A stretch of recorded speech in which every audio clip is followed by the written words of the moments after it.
And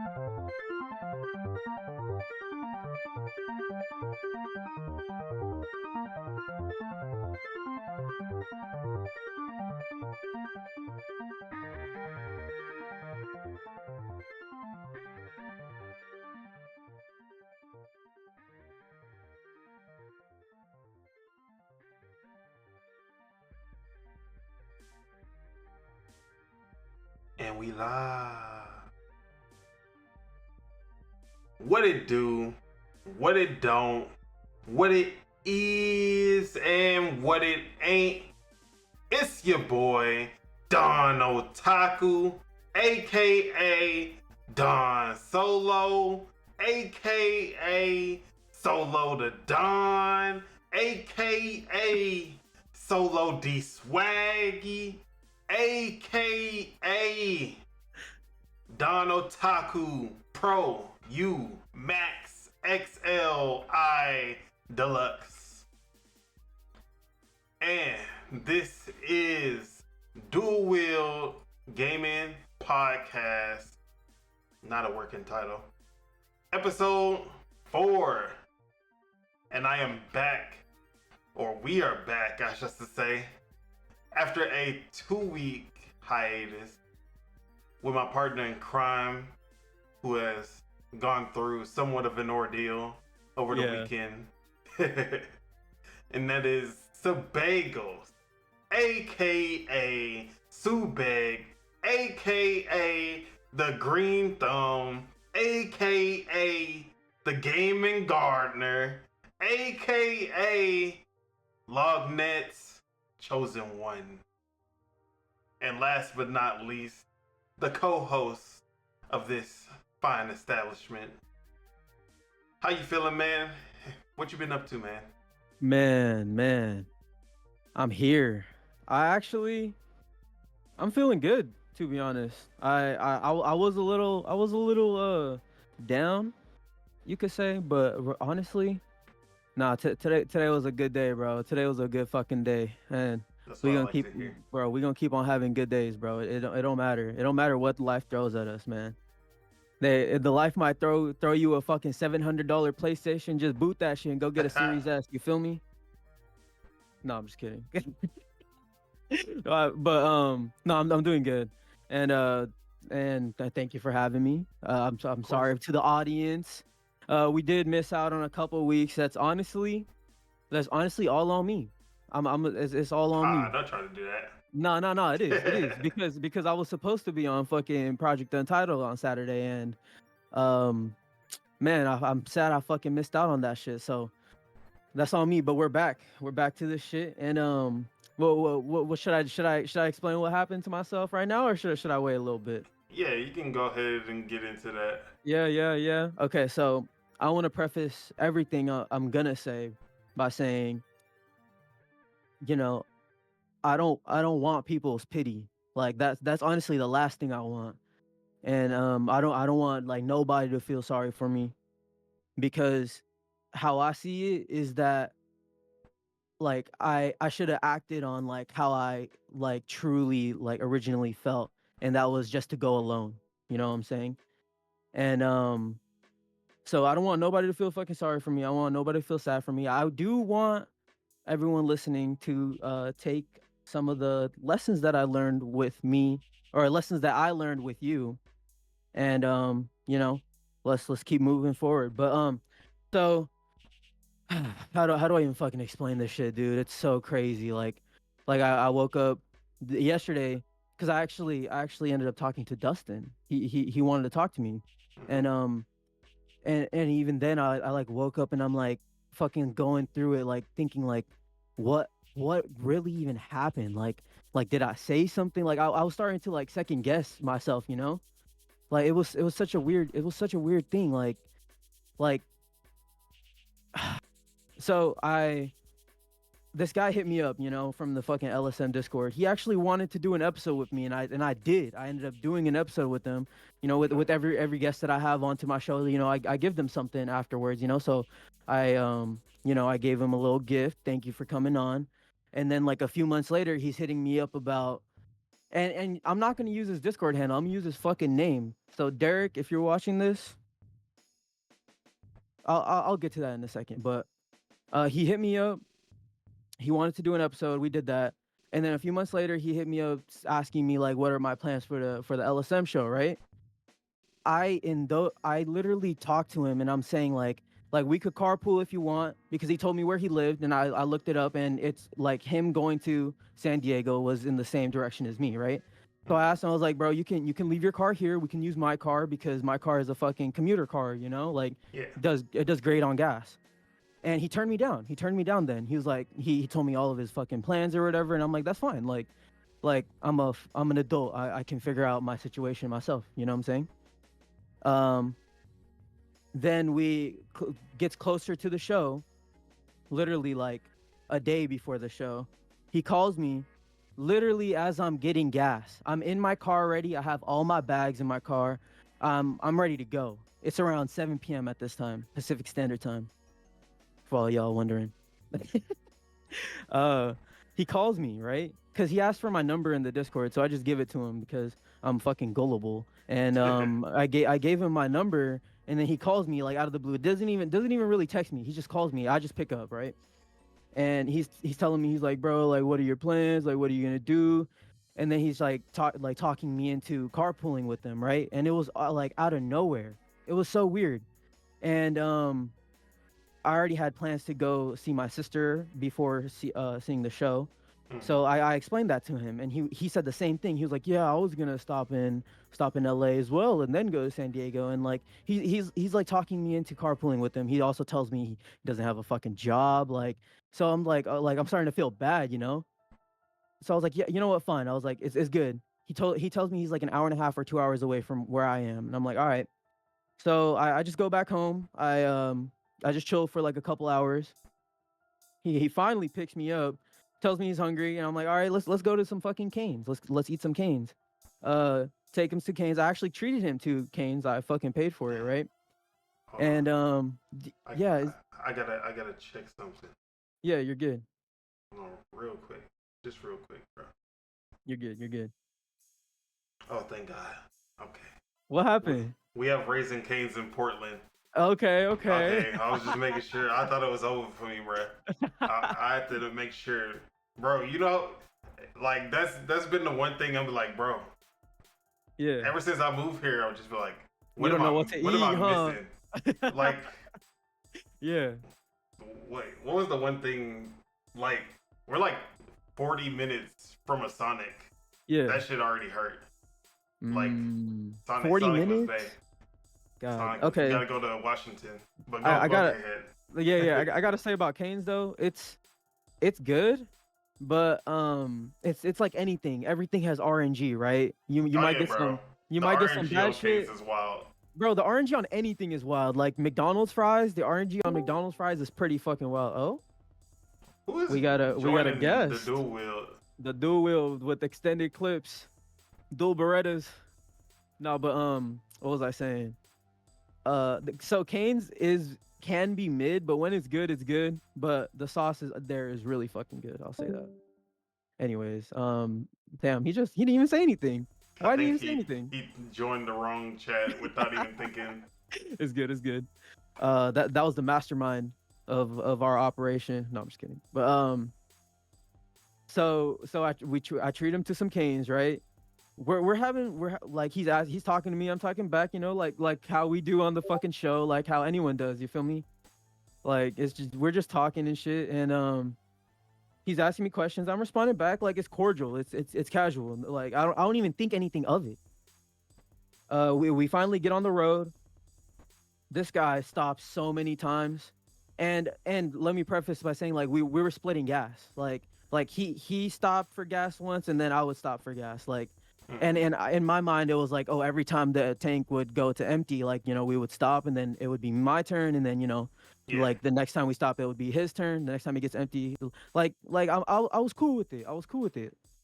And so it goes to almost empty. We stop. I fill up the tank. Gas is crazy expensive now. I know everyone knows that, but Right. but then I realized like he's stopping like when like When like he's the at back. like half. Yeah, when he's at like half, or when he's at like When even it's just his down a turn. quarter. Yeah, yeah. Oh, Like it okay, was I see. it was yeah, and then that's when I start texting you. And I'm like, bro, like I just get like such a weird, like iffy feeling from this guy. And then bro, on top of that, he was complaining about how long he was driving for. So like, me being like who I am, I'm like, bro, I can take over for you. Like I wasn't being like, bro, let me fucking drive your car, dude. Like I wasn't saying that. Like, well, like he would be like, oh, bro, I'm so tired, my eyes, like I can barely see the road. It's hella late. Hold on. It's an 8-hour drive. No, no, no. It's almost a 5.5 hour drive to Five and a LA from half. here. Oh, From here to LA is 5.5 hours. That was our bro, stop, right? weak He sauce. turned he's Not gonna turned lie. a 5.5 hour drive into an almost 9 hour drive, bro. And then the craziest thing is, he's telling me how tired he is, and I'm just like being like, bro, like I can take over for you. It's not a big deal. Every time he said that, I'm like, bro, I can take over for you. It's not a big deal. And I understand like it might be obnoxious me saying that every time, but it's like I'm just trying to like get the situation better for this guy so he can shut the fuck up pretty much, right? So I'm And like, bro, also, like, if he's feeling tired, you don't want to risk your life. exactly. And if I'm the fucking driver behind the vehicle, I'm obviously like I have both of us in mind, right?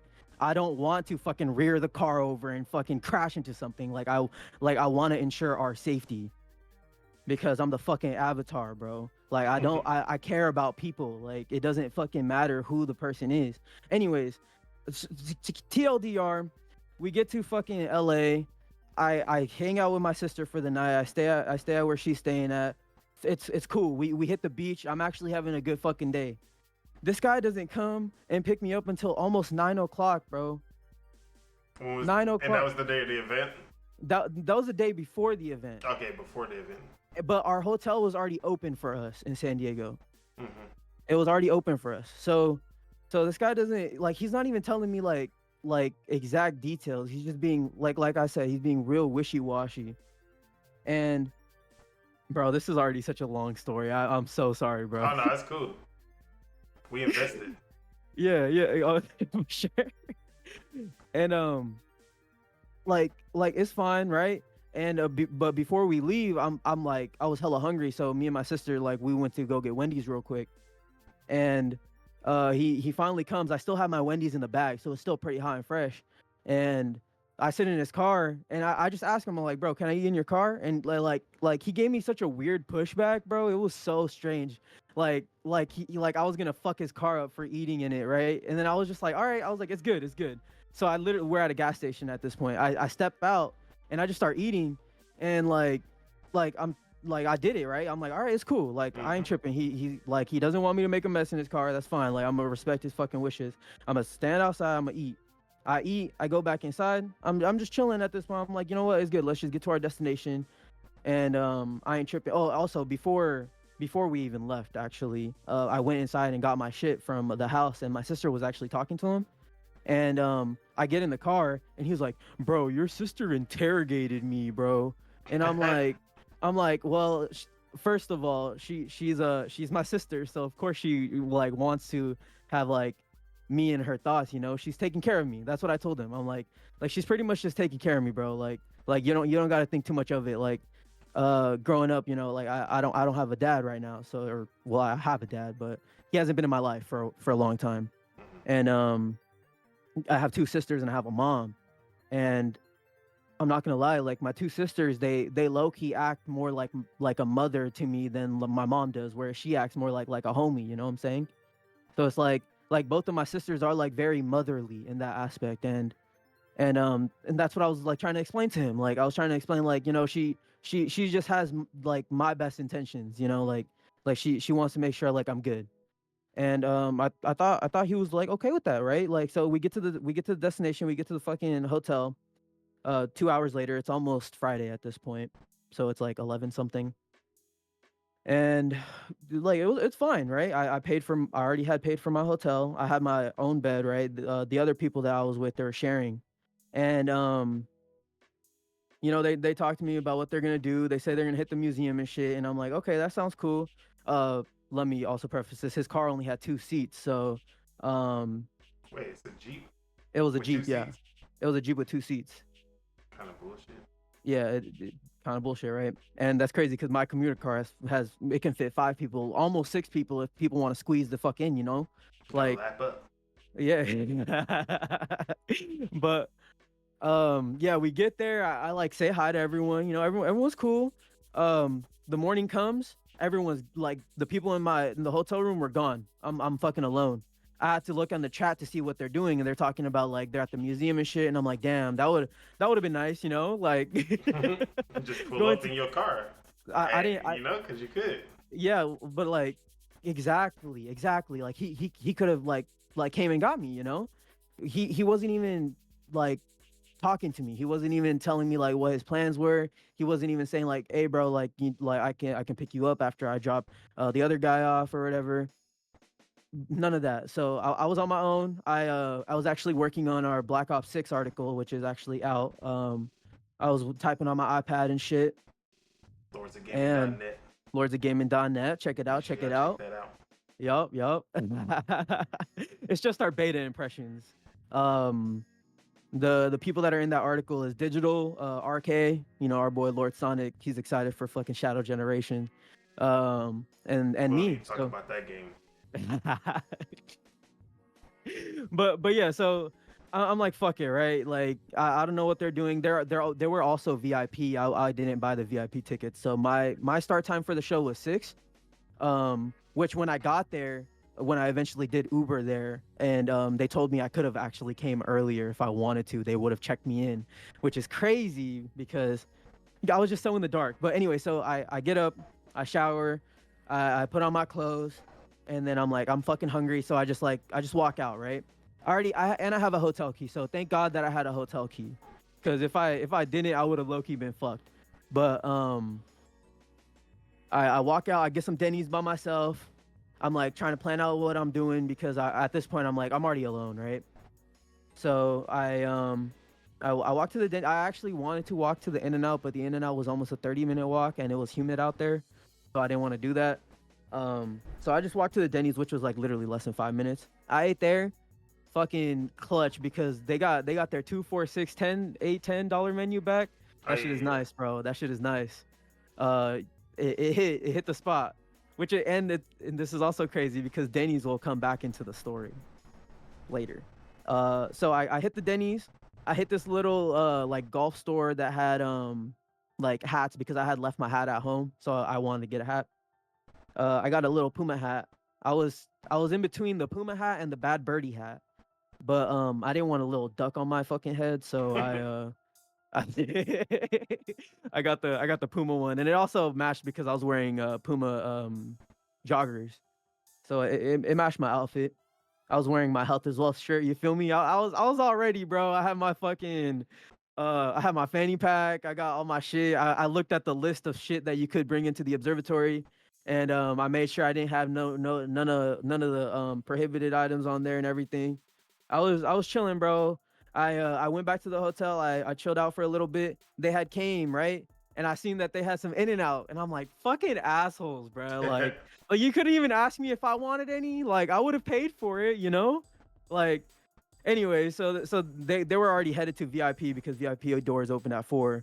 So they're like, all right, we're headed. I'm like, okay, cool. Like that's fine. I've been figuring it out. I So then at this point it was like 3 something, and I had already made plans to like for myself to go to Costco because I had seen on Twitter that they were selling the Astrobot controller and game together.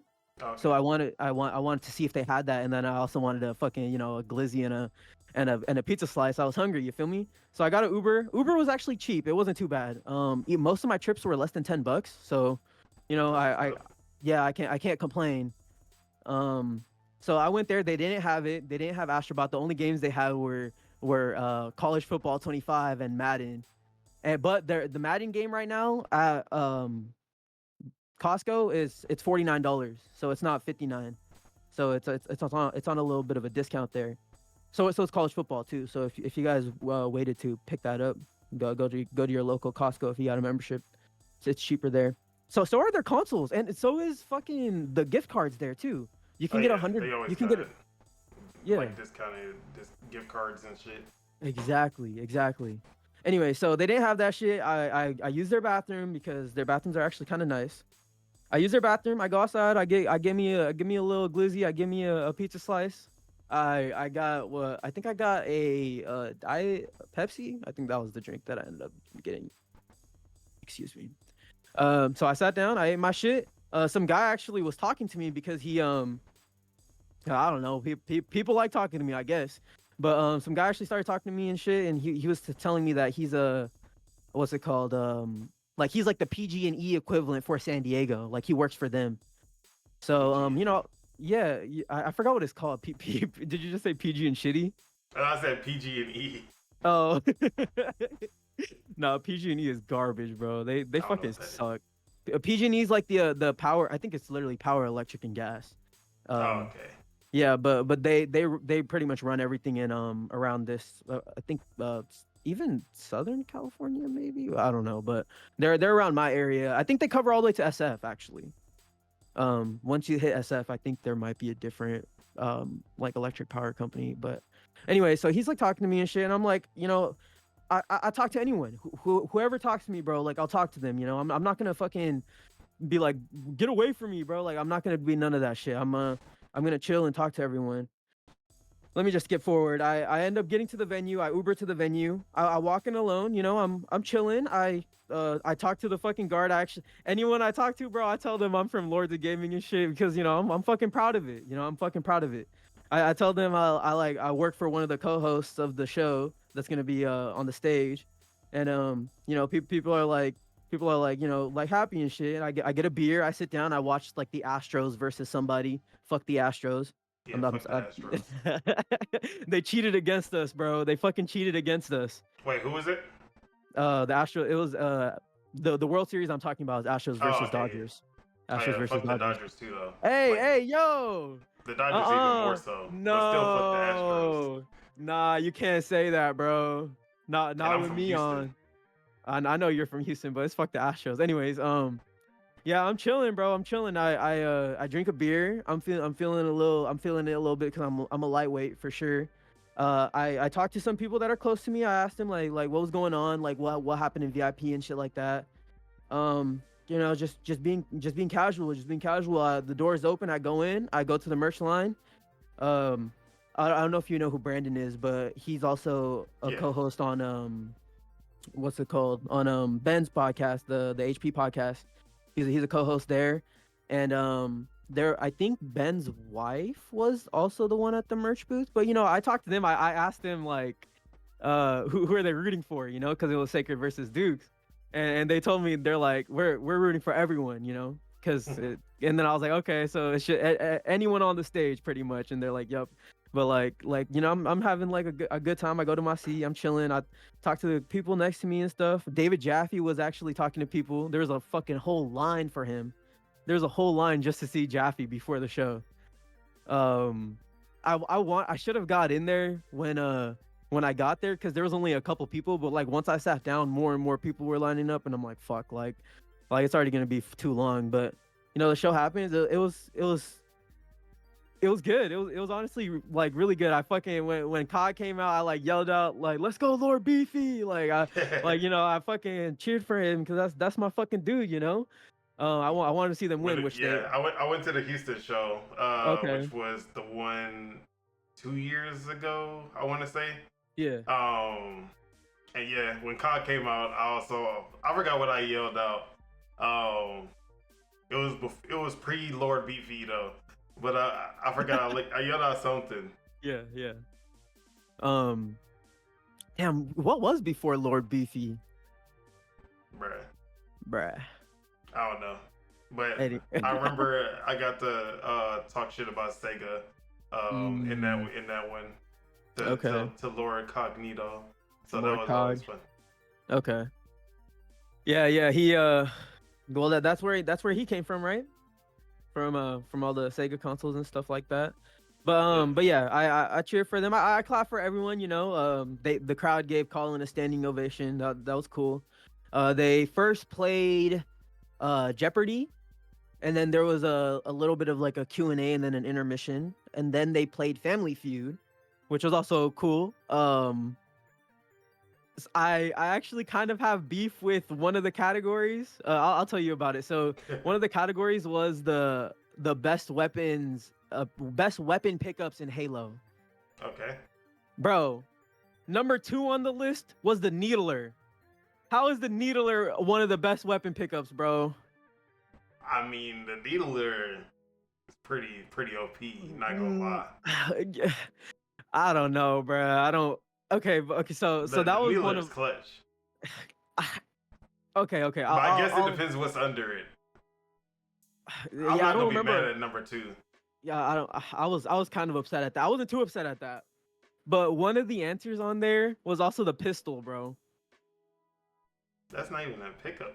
That's barely. exactly what I thought. That is exact, and I said that too. And I was like, that's not even a pickup. Like you have a pistol already on you in most, Depending if not all, on, Halo games. if you play a ranked, it's a BR usually. Oh, yeah, they give you like an assault rifle BR or something like that, right? Yeah. But see, pistol, it just depends on the Halo, because some Halos have a shitty pistol, some Halos pistol OP as hell. Halo 1 pistol, OP. godlike. Yeah.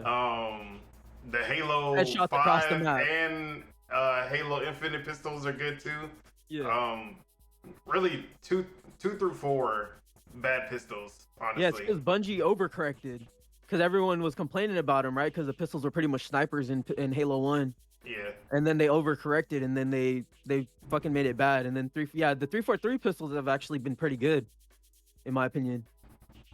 There was one of them that was like actually really slow, right? Was that Halo 5, where the pistol was slow to fire? I don't think so. No, okay, I might be thinking. Halo 5 had a deadly ass pistol. Maybe it was Reach then. Maybe Reach. Yeah. One of the Halo games has a really shitty pistol. But so they actually said on the stage that these answers were from the audience.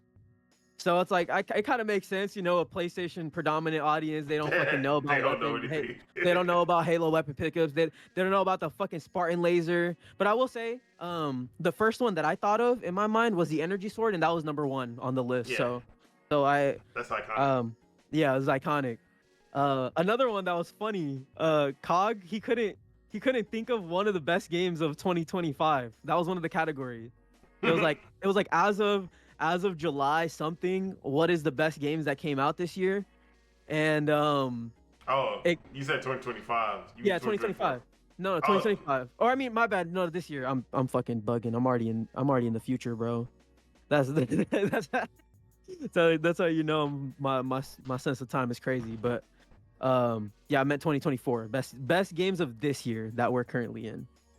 If you're listening to this in 10 years, not in 2020, 2036. Talking about this anyway. So it got to him, right? And he couldn't think of one, bro.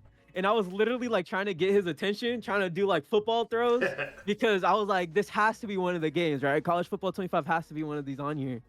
And it passed. And then when Ben said all of the categories, College Football 25 was on there. I was like, oh, Cog, bro, come on, man. But it's okay. It was the lights were super bright on the stage, so I'm sure it was hard for them to, like, you know, see the audience and shit. You know, I didn't want to be like, "Hey, yo, Cog, look at me," and then fucking do some football throws. Like, I ain't gonna do that. But yeah, the TLDR for the live show, it was fun. And dude, someone got kicked out. Literally, like the guy, he walked off, right? And then he came back, and then he walked off again, and then the security escorted him out. But he was being compliant. He didn't he wasn't like fighting anyone or anything. He walked out pretty much on his own. And that happened. And then after the show, I was just with like a group of people.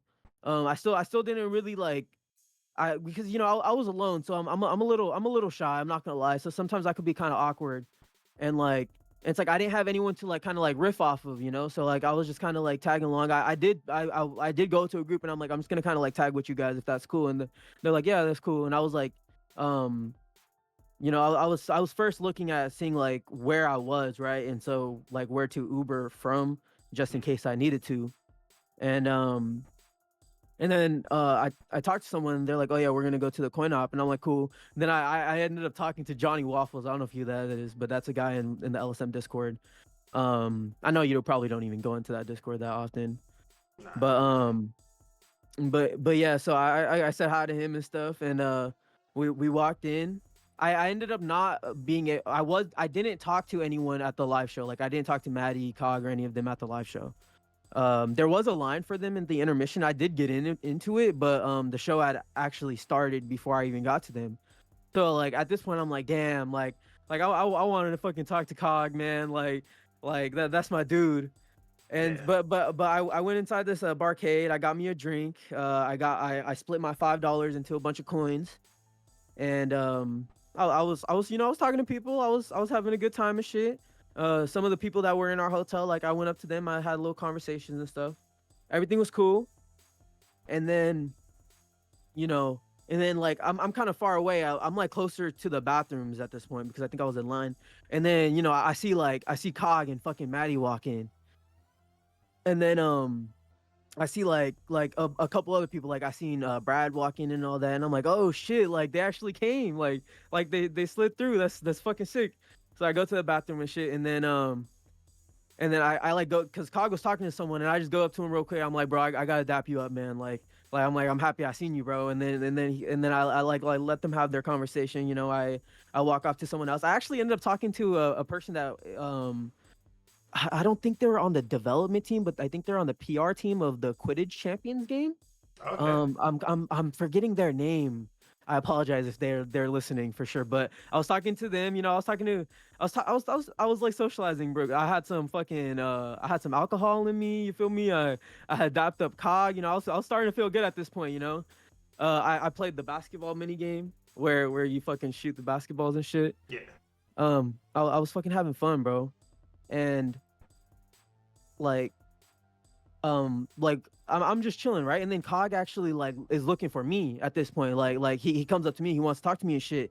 And like, you know, my eyes just fucking got like so wide open, man. I was like so happy that like he came up to me, you know, that low key made my day. I'm not even gonna lie. I know that probably makes me sound like a fanboy, but it felt nice, you know, like.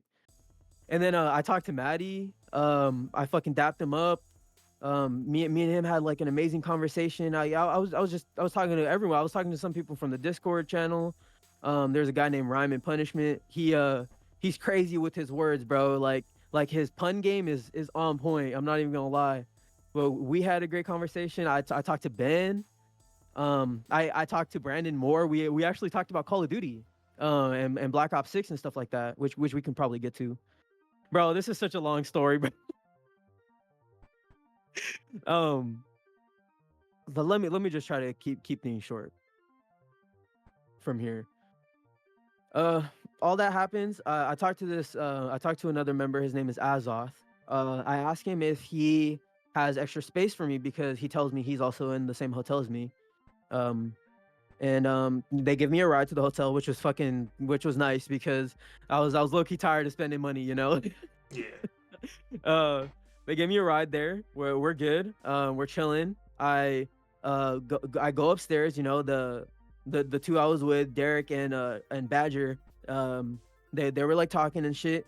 And then I seen that they got Taco Bell, which I was also kind of like, oh wait, before I go to the hotel, I actually do say what's up to the guy that I came with, fucking Derek, at the bar because he was there. I didn't talk to him all day because I didn't even really fucking see him, bro. I'm not even gonna lie. Like I didn't even see him. I seen him like taking pictures for people, like taking pictures of like Maddie, Cog, and Chris and whatever. Well, when they were on the stage and stuff like that. But like outside of that, like I didn't see him. I didn't talk to him. He didn't come up to me or anything. Like it was just so strange. And but at the bar, like I said what's up to him, and like I dapped him up like I would do anybody, you know, um like I asked him like what's up, like I told him like I'm feeling fucking good right now and shit. And everything seemed fine there too, you know. And but at this point, like, I'm at the hotel, I walk in, I see them, they had fucking Taco Bell, which I was like, bro, you couldn't even, like, in my mind, I didn't say that to him, I'm like, bro, come on, man, like I'm hungry out here, bro, I haven't fucking ate shit since my Costco run. But anyways, I shower up and stuff. Well, actually, I don't even think I showered up. I think I just changed, and then I headed back down to the fucking Denny's because I was the only thing open at 3 a.m. at that time, you know. And luckily, it was close to me, so I got me some 5 tendies. I got me a chicken tenders and some fries. It filled me up. That ended up being my last meal of that whole day, of that whole Saturday. And then I wake up. The dude, I wake up at like 10. He was already awake, and he actually was already ready to go once I woke up. I straight up asked him, I'm like, are you leaving? And then he told me no. I'm like, okay. And that's how our conversation went. It was very brief. Yeah. So he had went to the lobby. I showered. I got changed. I got ready. I packed up all my shit. I even fucking made my bed. I rolled up my towels that I used. I rolled them up. I put them on the bed. Better than me, bro. I I rolled up my towel and all that, and then I went down to the lobby. I was already ready. I put on my little snapback that I bought. I was feeling good. I was feeling good, and then I went down to the lobby. He's just chilling there in the lobby, sitting down on the couch, and then I asked him, I'm like, bro, can I put my things in your car? And he was all like, no. And I'm like, okay. And then like I'm so confused, you know? And then because our checkout time was 12, and at this point it was like 10. And I assumed that he took Badger to the airport, right? And or I'm assuming at that point that that's what he's doing. So I just go back to my room because I still have 2 hours. I'm chilling, and then I'm chilling for a while. I sent him a text, telling him like bro, like I need to leave by today. Like I have to do schoolwork and I got work tomorrow. And my text didn't go through. It was stuck in blue, but it never said delivered. And at this point, I'm a little stressed. I'm not gonna lie. And then I go down to the lobby. I'm talking to the receptionist lady. She gives me the number of the guy that booked the hotel for us. So I'm texting him. I'm corresponding with him, and he's like he's telling me like, bro, he's telling me like he's gonna still come get you, and he told me to talk it out with him, you know. And I'm like, okay, that's fine, that's fair. Like I'll wait for him to get here. Our 12 o'clock comes. I asked the lady, and she said that our room was technically still open, and he never gave in his key card. But she also told me that you technically don't need to give the receptionist your key card. You can just leave. And at this point, I'm like stressed, low key having a little panic attack. Not gonna lie. It's in Punjabi. That is my primary language, I guess. Well, technically now English is my primary language and Punjabi is my secondary. But in Punjabi we call that besti, Baisti. It's called like you, like someone embarrassed you, like I don't even know how to describe it in English, but in Punjabi we call what happened to me besti. And yeah, that like I waited for like a couple hours. I ended up joining your fucking your show. Yeah. And I'm like, because I just honestly it was a little selfish of me to do that. I'm not gonna lie, to just come in, but like I needed people to be on my side, you know, because like it was just so weird. Like you didn't even tell me anything, you know. Like he didn't tell me shit. He didn't tell me like he was leaving. He actually he told me no, that he wasn't leaving when I asked him. So, you know, I'm texting my sister. No, I mean not my sister. Fuck. I text my girlfriend, and she tells me like she's looking at both the Amtrak and she's looking at the Greyhound for me. I'm asking the receptionist lady. She's also looking for Greyhound buses for me too, and she tells me that there is a bus leaving at 2 p.m. And at this point, it was like 1:30, right? and the bus station was like maybe like 10 minutes away from me via driving. And so I quickly called an Uber, right? I bought my bus ticket. Luckily they had Apple Pay on that shit, because if I were to fucking put in my credit card information, all that shit, while like my hands be shaking, I got my fucking 30-pound fucking duffel bag on me and shit. Like it would have been a struggle, but I put in that Apple Pay. I got that bus ticket. I book it to the Uber. I'm low key convincing the Uber, like bro, can you please like drive kind of fast for me? Like, this train or this bus leaves at 2. And dude, shout out to that guy. I actually left him a fucking tip because he booked it for my ass, bro. He booked it for me. And I got there. There was nothing labeling like the bus stop. Like there was nothing labeling the Greyhound. So I'm kind of stressed at this point too. I'm like running around asking people. I asked probably like 4 or 5 different people if they know where like the Greyhound stops. And no one knew. So like I ran to like the closest train station, because it was pretty close to me. And the like one of the train operators, he told me the Greyhound doesn't have like a designated stop. It just stops at that street. He literally pointed at it. And I like booked it to the street. At this point it was almost 2 o'clock. And thank fucking God, dude, that Greyhound showed up.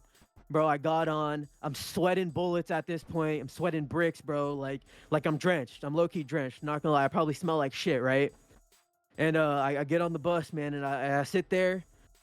I put my duffel bag on my laps, and like I take a fucking breather, like a really deep breather. I'm like low-key taking pretty big like inhales, exhales. But you know, I'm just calming myself down. And then you know, I'm chilling at this point. And then I fucking blast this motherfucker in the Discord, bro. I pulled up the receipts. I exposed his ass, bro. I exposed his ass. And shout out to the Last Stand Discord, because they were on my side, bro. They fucking believed me, and I fucking appreciate that shit, because you know, like I have no incentive, no reason to you know, lie about what happened. You know, it's embarrassing for me that I even have to like explain myself. You know what I'm saying? Like it is. It's like, because it's embarrassing to me for myself, because my gut feeling was to just go alone. Like that first phone call that I got, my gut feeling was to turn him down, because you know, I know I could take care of myself. But long story short, I got home. I stayed up, did homework. At this point it was like 6 or 7, and I finished my homework. I finished my quiz. I go to sleep. I wake up and I go to work. And yeah, the rest is history, and I'm here now. So but Derek, if you're watching this, bro, not even bro, if you're watching this, I'm gonna let you know, man. The fucking spirit world, bro, they're not happy with you. People that cross the fucking avatar, bro, they pay heavy consequences. And I'll keep it there. I'll keep it fucking there. I didn't even pull out my sunglasses, bro, because I've been dealing with some shady motherfuckers. But I'll pull them out right now, bro. I'll wear them for a second. But what you think about that story, man? Was that a crazy story or what? Yeah, man. Yeah. Derek. Fuck that you. nigga Derek. All my niggas hate Derek. Absolutely. And the lessons that you can learn from this is, if a motherfucker is hiding their identity on the internet as like a famous person, don't trust them, because them motherfuckers that can actually come back and be a different person. So just watch out who you're kind to.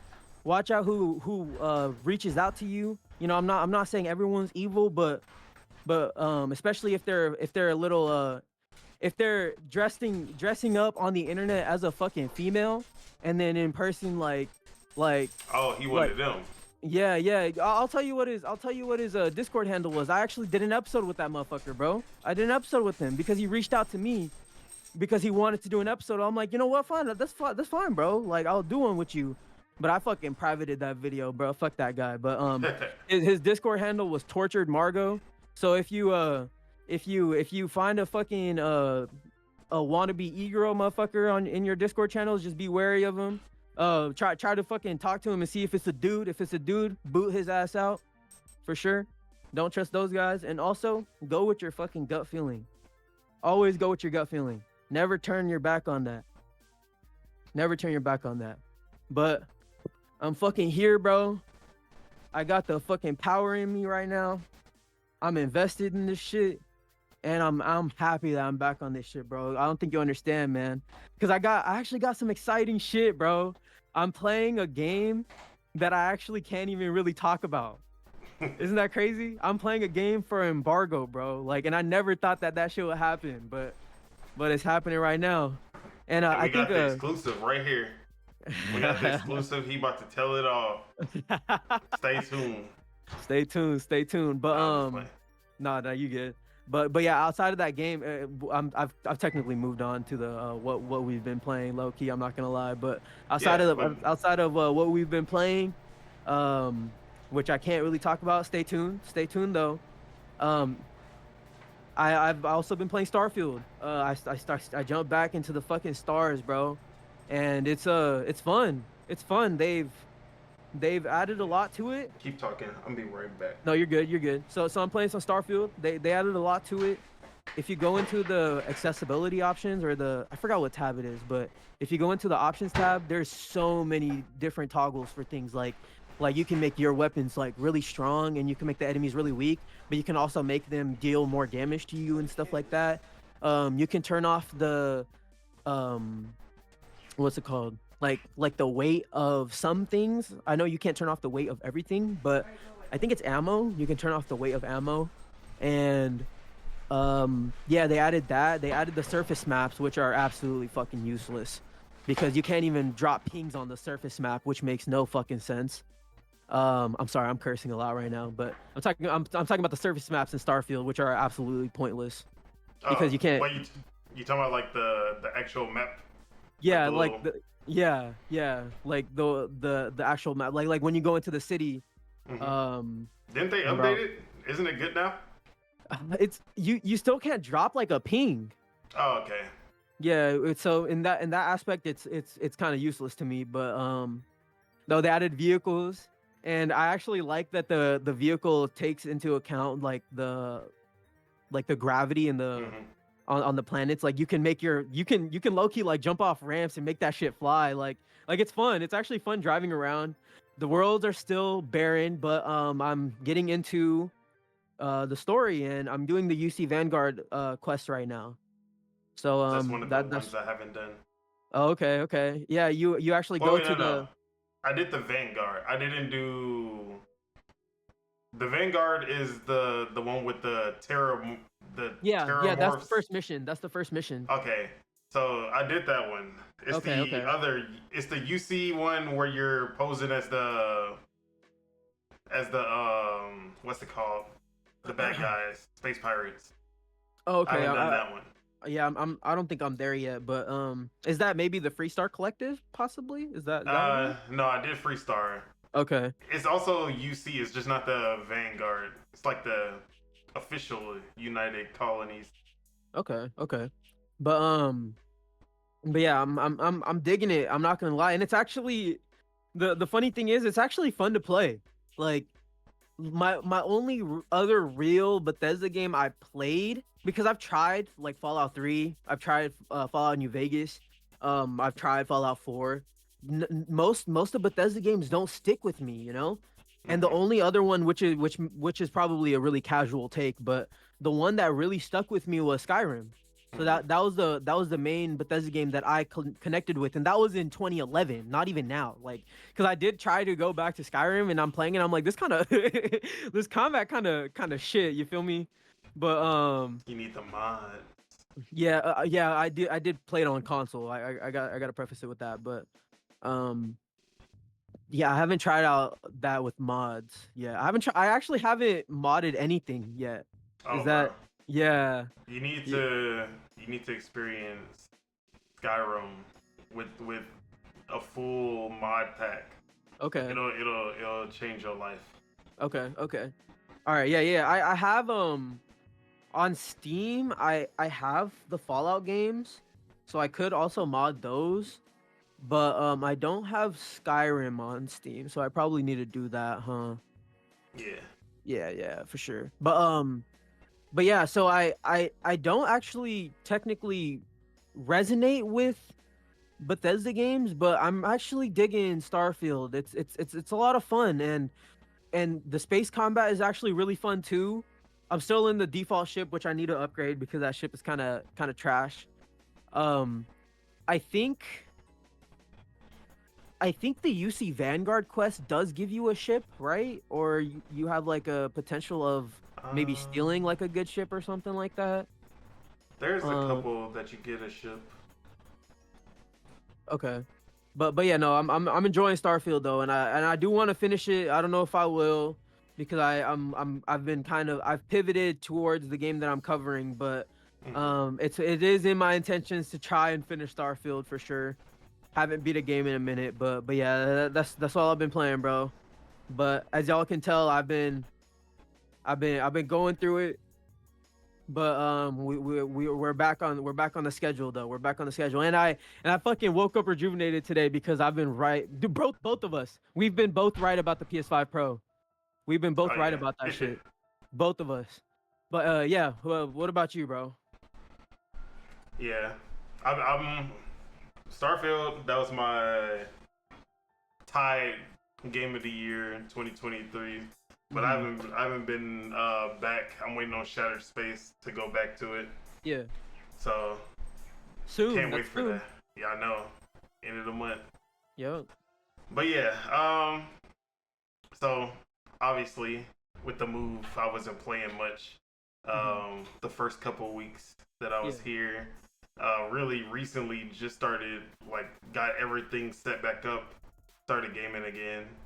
Um, first thing we played, like first game I played when I set everything up was Call of Duty Black Ops 6, Okay. and Yeah. we Let's hear can your thoughts, actually bro. save that Oh, for okay. Okay. right after. We're gonna do a little our impressions of it. For sure. So yeah, had to get the Call of Duty, and I was like, man, I see all the people talk. I see the videos. I'm like, bro, I was craving. I was like, man, I need to get this beta in like ASAP Hmm. before it ends. But yeah, got to play a little bit the first weekend. Played a little bit more this weekend or last weekend. So yeah. After that, me and my girl jumped on Fortnite. Had to. Um, the new season is hit or miss with the Marvel heroes and stuff or the Marvel powers. Yeah.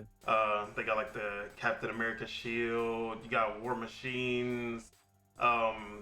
His jetpack, his auto turret. You get the gloves. So, and then Doctor Doom's gauntlets. So I don't know how like it's. I thought that this would be like, oh, this is about to be one of the best seasons, like when they were doing Hmm. the previews and stuff. Yeah. But I don't know. Like I'm not feeling it, and I thought that I didn't like the previous season with the focus on vehicles and modding vehicles and stuff. But now I actually kind of miss that stuff. And I'm like, damn. Like I was hating the whole time on the vehicle modifications and stuff. I'm like, bro, I can't wait for this shit to be gone. And now I'm like, I actually want that shit back. Yeah, I actually did play. I did play it with the vehicle stuff where you can like upgrade your tires and you can get Yeah, like either like a grenade launcher or a machine gun. Um, yeah, I thought that shit was overpowered, but yeah, it was definitely OP as shit. sure. But Okay. slowly they started adding more anti-vehicle stuff, kind of balanced it out. Yeah. But yeah, so I don't know. This season is good, but there's something missing. I don't know what it is. It feels like it doesn't feel like there's much new, or it's the new powers, but they don't change the game, like the vehicle modifications and the nitro blast, all the stuff that they added last season. So yeah. Okay. But we be on that.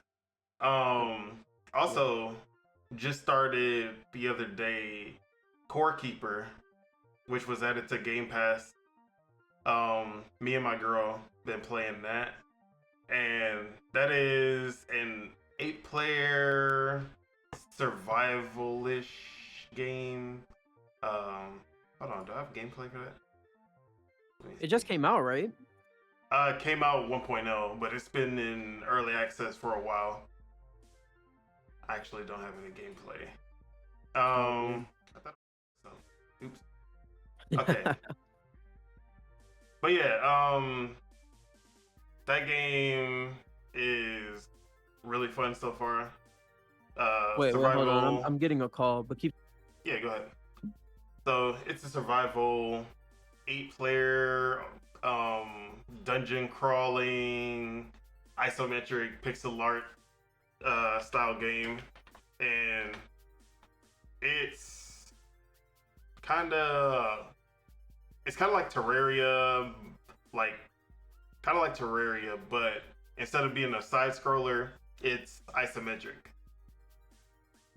So yeah, you can customize your character. There's the art style is actually pretty good for it to be like, it's a mix of that kind of like the Octopath Traveler with the nice lighting, has pretty accurate lighting system. Hold on, I'm bringing up the gameplay now.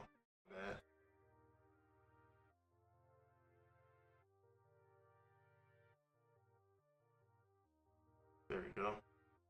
And I think this is actually a pre-release version, so a lot of the graphical elements aren't even there. But if you like games like Stardew Valley or Terraria or anything like that, this game definitely scratches that itch. It's really fun in co-op. Has like that Skyrim level up system where you basically keep doing kind of like Starfield as well, where you do certain skills, you level up that skill, and then so if you're mining a lot, you'll level up your mining. If you're doing melee combat a lot, you'll level up that. And yeah, the game has been fun so far, but we haven't got too far into it. It's really difficult, or it's not really difficult. It's as difficult as any other survival game. If you go to the wrong areas, you're probably gonna get clapped, and that's basically what's been happening with me. So, I would not call it beginner friendly if you don't know these type of games already. They really don't give you too much tutorial at all. So I would say for people who haven't played these type of games, I wouldn't recommend this as a first. But yeah, definitely been enjoying that though. Other than that, Steam World Heist 2. What the hell?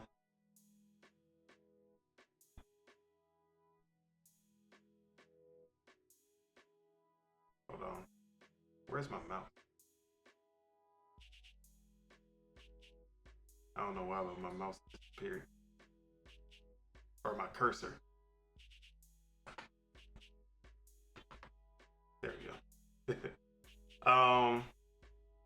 Other than that, been playing Steam World Heist 2. And as I said before, Steam World Heist 1, one of my favorite games. One of my favorite indie games. This sequel has leveled up everything from it. and they've added like this open world boat mechanic where you're controlling your ship and fighting against the Navy. Um, that has been pretty fun, like a really fun addition. And then on top of that, you also have. I'm sorry for Oh, interrupting you, bro. no, you good. And the insurance people called me, so I had to fucking answer that. Okay. Anyways, I'm sorry. What game you talking about right now, bro? SteamWorld Heist 2. Okay, okay. So Is that yeah, also on Game Pass too? no, it was actually announced to launch on Game Pass, and then they unannounced their Game Pass Mm, launch like 2 weeks before or some shit. the fuck? Yeah, that was wild. Yeah, that is pretty wild. It's kind of like the Um, Towerborn situation. we gonna talk about that shit. Yeah, yeah. But yeah, they've leveled up everything from the tactical combat, the amount of crew members you can have, the amount of hats to collect, that open world aspect, the quality of life is way better than the first, which you'd expect after 10 years since the sequel or Mhm. since the prequel. Yeah. But yeah, loving this game. Probably gonna be one of my top 5 of the year. I say that about everything, don't I? Hey, that Probably got you like know 10 that games in my top 5. that just means how good games have been, right? Yeah. But yeah, Absolutely. I love tactical games. Turn-based tactical games, one of my favorite genres. This side-scrolling version with the aiming um, is something that you don't really see, and I really like how they pull it off in the heist games. So yeah, Okay. definitely one of my favorites of the year. Sick, sick. And then I've also been playing a little a little playtest for this small company. They're called Valve. Probably don't know about them. They I got invited uh, by Subeg. Shout out to him for the hookup to play Deadlock. Uh, barely announced game by Valve, and this game. Can we even talk about it? There's no NDAs or anything, right? No, they changed the little notification when you boot it up. It just says pretty much like have fun, enjoy now. Okay. So yeah. So this is a third-person shooter MOBA. Kind of like Paragon, RIP that game, and then Back from the Grave with the predecessor, which I haven't checked out yet. Um, but yeah, kind of like kind of Team Fortressy with that the MOBA game, like the MOBA strategizing heroes. Oh Lord, hold We both got on. interruptions. It's all good. It's life. But yeah, the hero shooter or not hero shooter. I mean, you can't kind of because hero shooters basically came from MOBA without the actual MOBA elements. Like Overwatch was basically a MOBA without the towers, the minions, and all that. Yeah. But this game keeps all of that. The minions, the towers, all of that is there.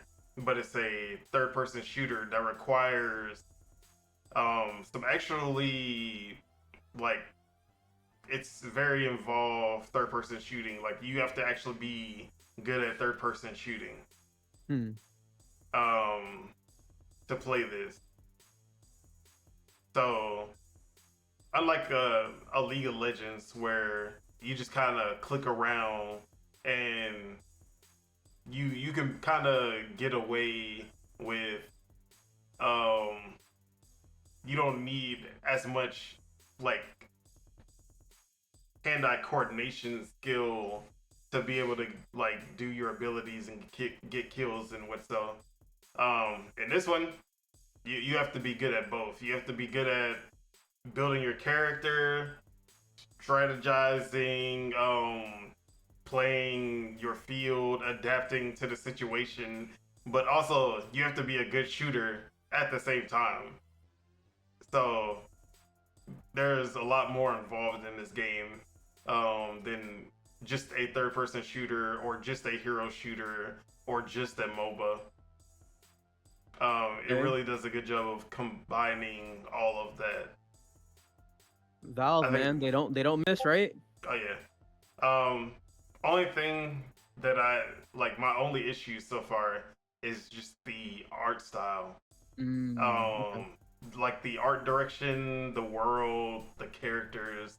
None Yeah. of it is pulling me in, which I would not expect from a Valve game because they're usually really good about that.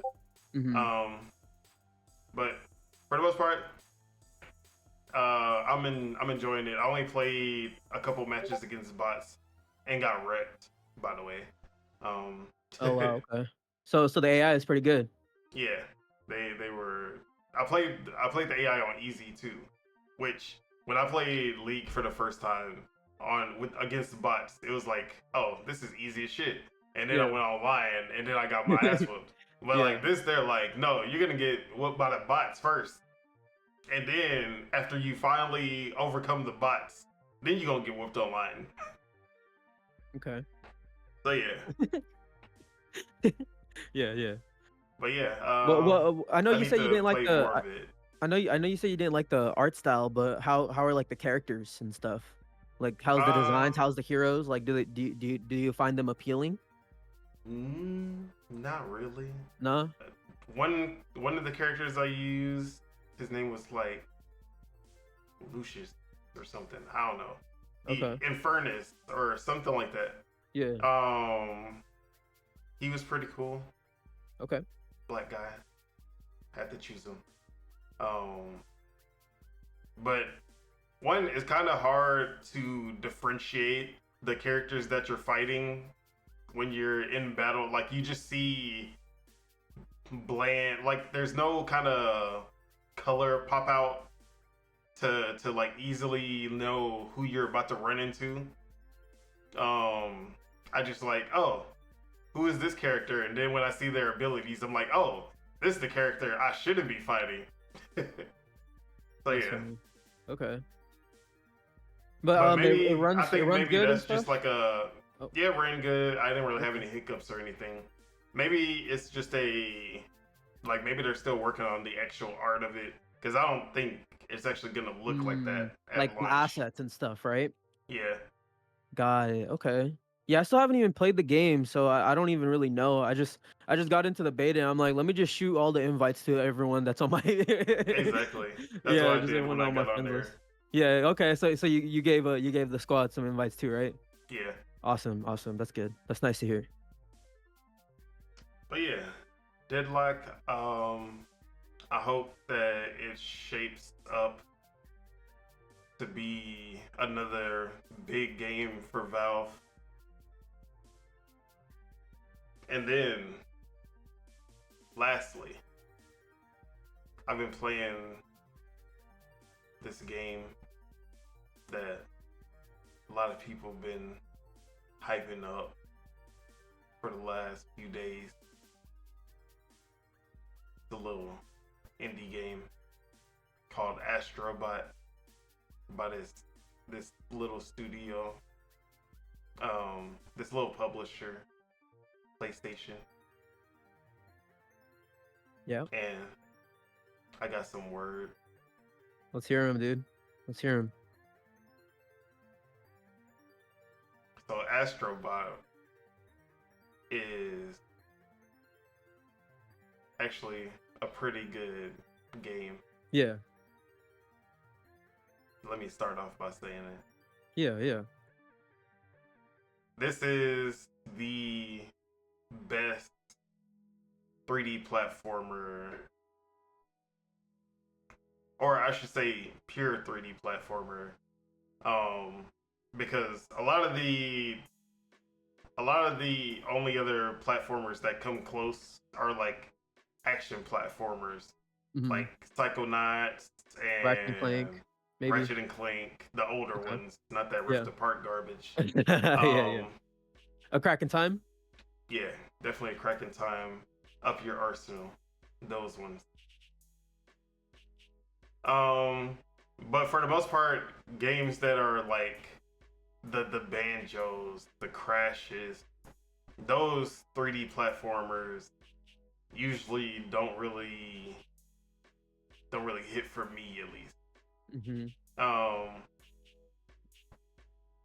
And or I should preface it by saying outside of the indie scene, because there are some really good 3D platformers in the indie scene. A Hat in Time being one of them. Amazing game. Like Mario level, amazing. Um, Definitely recommend that game. So as far as big companies trying to come for Mario's title, uh, this is the best 3D platformer non Mario that has come out in ever. Honestly. Ever. Yeah. Okay. This is some pretty big praise. Okay. So yeah, Yeah. the DualSense helps a lot with this. Yeah. Um, That makes sense because the Astro's Playroom or whatever it's called on the PS5 first launch is still one of the best showcases for the DualSense. So the best because yeah, nothing has really done as good. I exactly. think Returnal does a nice job, but I think that's one of the closest ones. It's a cool implementation in Returnal for sure because you got the half click and then the full click. Yeah. Yeah. But since then, it's just been like it's basically how what happened with Nintendo and HD Rumble. It just they show off a bunch of the stuff at the beginning. You see developers using it, and then everyone just stops caring. But yeah, Astrobot, fantastic job using the DualSense. From the footsteps to the when you have all the physics elements on screen and you're kicking them around and you feel like you feel all of it. When you're riding the DualSense controller, basically your ship, like everything feels good. The sound, the speaker on the controller, everything, it all melds together so well and just immerses you into the experience. Then the level design, the level design is pretty great too. They give you a lot of different, I guess I want to say like themes, not like as far as aesthetic, but as far as what you're doing in that level. They try to mix up how the gameplay of it is gonna be. It's a linear game, but there is some little open areas where you can kind of explore and find secrets and all that. So there is a little bit of exploration, and some of those bots that you need to find throughout the stage are actually pretty challenging to find every now and then. So I like that aspect of it. I love having secrets to look for throughout the stage. Platforming feels tight, even with my drifting ass right stick. Wait, can I ask What is Astrobot's moveset? I was actually gonna get to that. Okay, my bad, my bad. Yeah, I'm gonna get to that. Okay, for sure, for sure. So yeah, platforming feels tight, albeit basic, because of the lack of a real move set. And Mm. when it does, what it does is that you have a very basic move set, but they introduce little elements throughout the game where they'll give you basically a power up for that stage, Yeah. where you'll use that ability throughout the stage. Like one of them lets you inflate like a balloon, and then you can shoot up into the air and then float around. One of them's like a dog that you put on your back, and it's like a rocket pack. The other one is the arms from Arms, the game. Wait, for real? Like you just have Straight these up. long extendo arms, and you use LT and RT to punch long distances. Okay. So yeah, so Astrobot, um,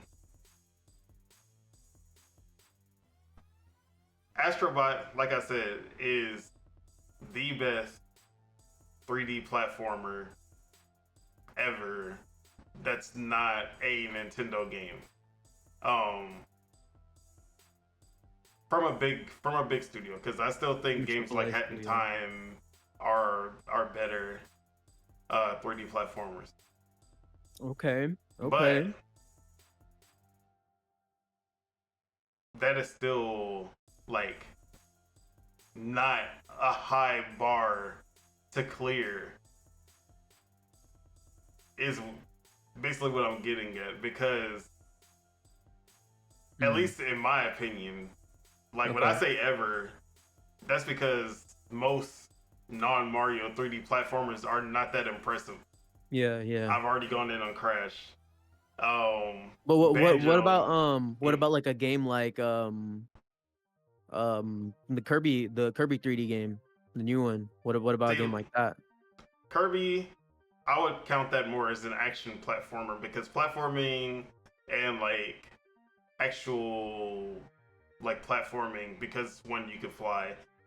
It's not Yeah, really yeah. the main focus A little whoop of whoop whoop the whoop. game. It's more about the different abilities and um actually like beating the shit out of enemies and stuff, versus like difficult platforming or fun platforming. I don't even think Kirby has fun platforming, honestly. Yeah, it's really floaty, but like you don't have to be exact with your Hmm. movements in Kirby, because he has the little floating, like, yeah, he floats pretty much. But yeah, okay, that's fair. That's fair. Now, no, that's not 3D though. I was gonna say Yoshi, but um, those are all 2D. What do you think about like a game like like maybe like fucking Infamous or something like that, or like Assassin's Creed with like the parkour? I don't What about stuff like that? I don't count any of those as platformers. Okay. Uncharted with its Well, yeah, I don't count platforming. Uncharted at all as a platformer, because I'm saying like with Infamous there is platforming, you know. Yeah, Even in Second Son, when you fight the video game boss, you're platforming through it, and then you're also shooting at the guy. So it's like there is like you do have to platform, but yeah. I get you. It's not a platforming game. I'm just throwing out like some titles, you know. So when it comes down to it, it being the best 3D platformer, it's still like an 8.5 Mm, comparatively okay. to, and honestly, like if you take out the DualSense stuff, I probably would be lower than that. I just think the DualSense really adds a nice touch to it, Um, but let's say if I played Astrobot when it came to PC and I played it on an Xbox controller, I would probably give it a lower score, maybe like an 8 out of 10, um, if not lower than that, because, like I said before, it's basic compared to even the first 3D Mario game. Go back to Super Mario 64 and you see what you can do in that game versus Astrobot. Just the move set alone. So you asked about the move set, and that's one of my biggest gripes about it is that it's basic. You have single jump, you have your jetpack, which is basically Flood from Super Mario Sunshine, Super Mario Sunshine, which you've already seen that in Astro's Playroom. Yeah. So nothing has really changed since then. Okay, it just sounds like they just fleshed out Astro's Playroom. Like, is there even like well, you haven't beat the game, right? No. Okay, so I is beat there the like first world and boss and some of the secret levels. okay? So I'm on the second world round. I've heard the right secret now. levels are actually pretty challenging. Eh, Meh. Okay. I Okay. haven't found any challenge yet. Okay. Yeah. The only Some challenge so far is just like finding where some of the bots are hiding. That's about it. Yeah. One of my coworkers, But I'm Billy pretty sure the it might be brewer. later on in the game. Okay. But yeah, no. Billy was telling us that he just finished some levels that like really pissed him off. So there might be some challenge in there too. But I haven't played it. But that's what I was asking you. You feel me? Yeah. But okay. So yeah, like I said, it just seems like it's more of Astro's Playroom, just more fleshed out. Yes. It's whenever you played in Astro's Playroom, you're getting that exact same experience, but they just added more. It's just more stages, a longer version of that. Got it. Okay. So yeah. So the move set, like I was saying before, it's the same as Astro's Playroom. Single jump, jetpack, spin attack. Like you got your punches with square, and then if you hold square, you can do a little spin attack. And then that's the moveset. Comparatively, Super Mario 64, you had the triple jump, iconic. You had the long jump when you crouch and jump. You had you run and then jump backwards to do the side flip. Yeah. And this is the first 3D Mario game. Yeah. And then you also had the triple hit combo. So comparing just to the first 3D Mario game, it's already lacking as far as the moveset, the actual gameplay mechanics. And they try to make up for it with these like stage abilities like I was talking about before. But also every Mario game has had that as every 3D Mario. Galaxy not as much, which is why Galaxy is one of my least favorite. But you have a robust moveset, and you still have all these elements that they add on top of it throughout the stage, such as you get the wing cap, or you get Metal Mario, or you get the like Ghost or whatever, and you can run through walls and stuff like that. So they have the same. They're doing the same thing that Astrobot is doing with these power ups that you get throughout the level, and then that's basically the what you're gonna use throughout the level to progress. Um, but when they do it in a more open-ended way, where it's not like with Astrobot, everything feels scripted because it's a very linear game. Every time you get the power up, you're like, okay, I have to use this power up in these specific instances in this specific way every time. And mostly in like a Super Mario Odyssey or even a like Sunshine, since it is a lot more open-ended, and especially Odyssey, because obviously they went for like the open sandbox, like really open sandbox.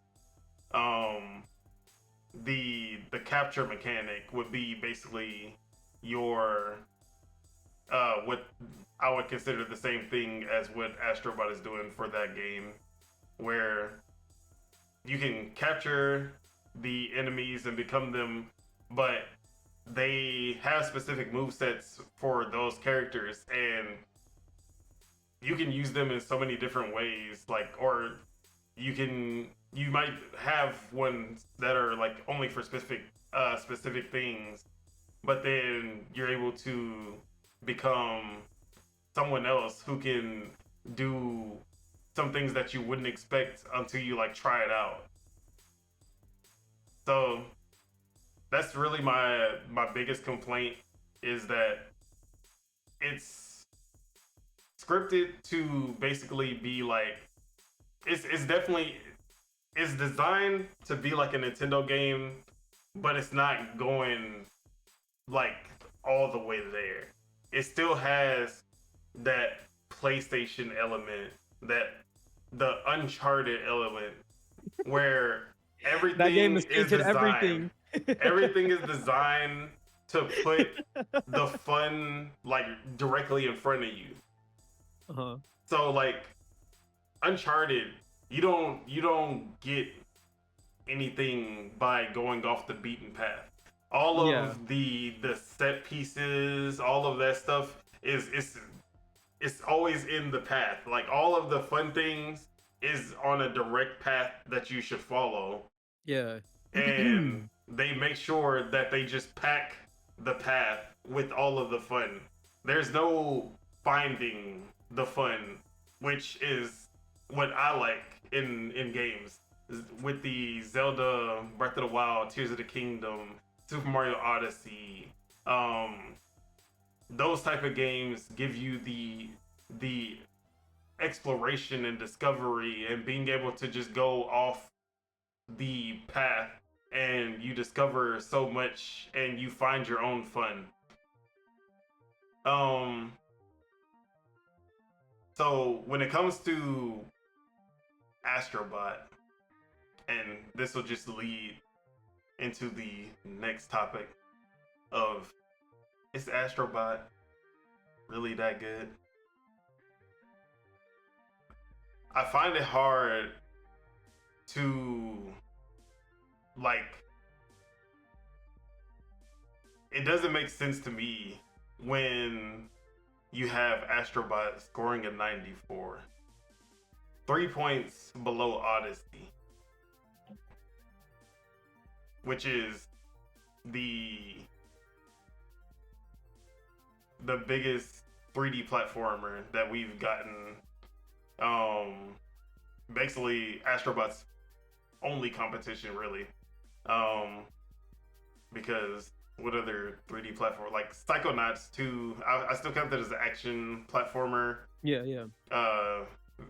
But at the same time, it does, that one scored pretty well for that type of game. Ratchet and Clank Rift Apart as well. Mm-hmm. Um, but 3 points behind Mario Odyssey, a game that isn't a like linear restricted game, a Yeah. game that has a lot more gameplay elements and gameplay mechanics than Astrobot. A game that has a game that gave a mechanic that you really like haven't seen in a lot of games, and really in I can't think of any other games that has done it to that extent with the capture mechanic. It's kind of similar to Kirby, but at the same time, it's not exactly the same. Um, so when I look at everything, when I compare it to Mario, that's really what it comes down to. Just comparing it to a Mario game, Mm-hmm. because when a new Mario comes out, it literally does everything under the sun. It pulls out all these new ideas. It has to reinvent itself. It has to do something that we have never seen before to get the score that it does, which is usually 95 plus. 3D World being probably the least um like creative, as far as like, or the least innovative, I should say, Mm. but still finding a way to make multiplayer 3D platformer work really well. Mm-hmm. Um, which is why I always say that game is one of the best 3D Mario's if you play it in co-op, because that's how it was designed to be played. Single Yeah. player, I would probably put Astrobot above it. And that would probably be the only 3D Mario that I'd put Astrobot above. Okay. So Mario has to do all of that to get the high scores that it does.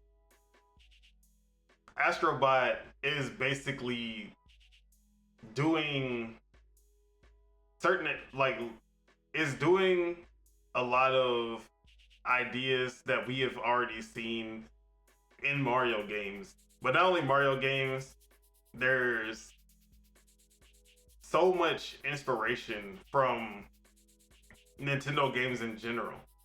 Um, like I said before, with the arms part, but there's a world that you go to whenever you collect enough bots, and it basically turns the game into Pikmin, where Okay. you're getting all of the your bots together, and you have to uh, get the right amount to you have to get, like, it'll be like, oh, to move this boulder you need 10 bots, and then you call your bots over, and then they all push the block, basically how Pikmin works. And then you'll keep getting more, like, oh, you need 25 for this one, and you call them all over, and then they follow you, and then they all get into position and do whatever task it is. Yeah. um there's moves that you see that are basically like straight out of the like the new Kirby game, Yeah. with the mouthful mode. I forget what it's Mm-hmm. called. I think it's the mouthful move. Um, so there's a lot of inspiration of not reused ideas, but ideas taken directly from other games, while really not doing anything new, or really not pushing, like, outside of the DualSense features. which even then, with the DualSense features, it's using kind of the same implementations of what Super Mario Odyssey was doing with HD Rumble. It's just obviously older tech, not as good tech. But basically perfecting something that Nintendo already did with Mario Odyssey. Yeah. But they're doing it better, obviously, because of the tech. But the usage is mostly still the same.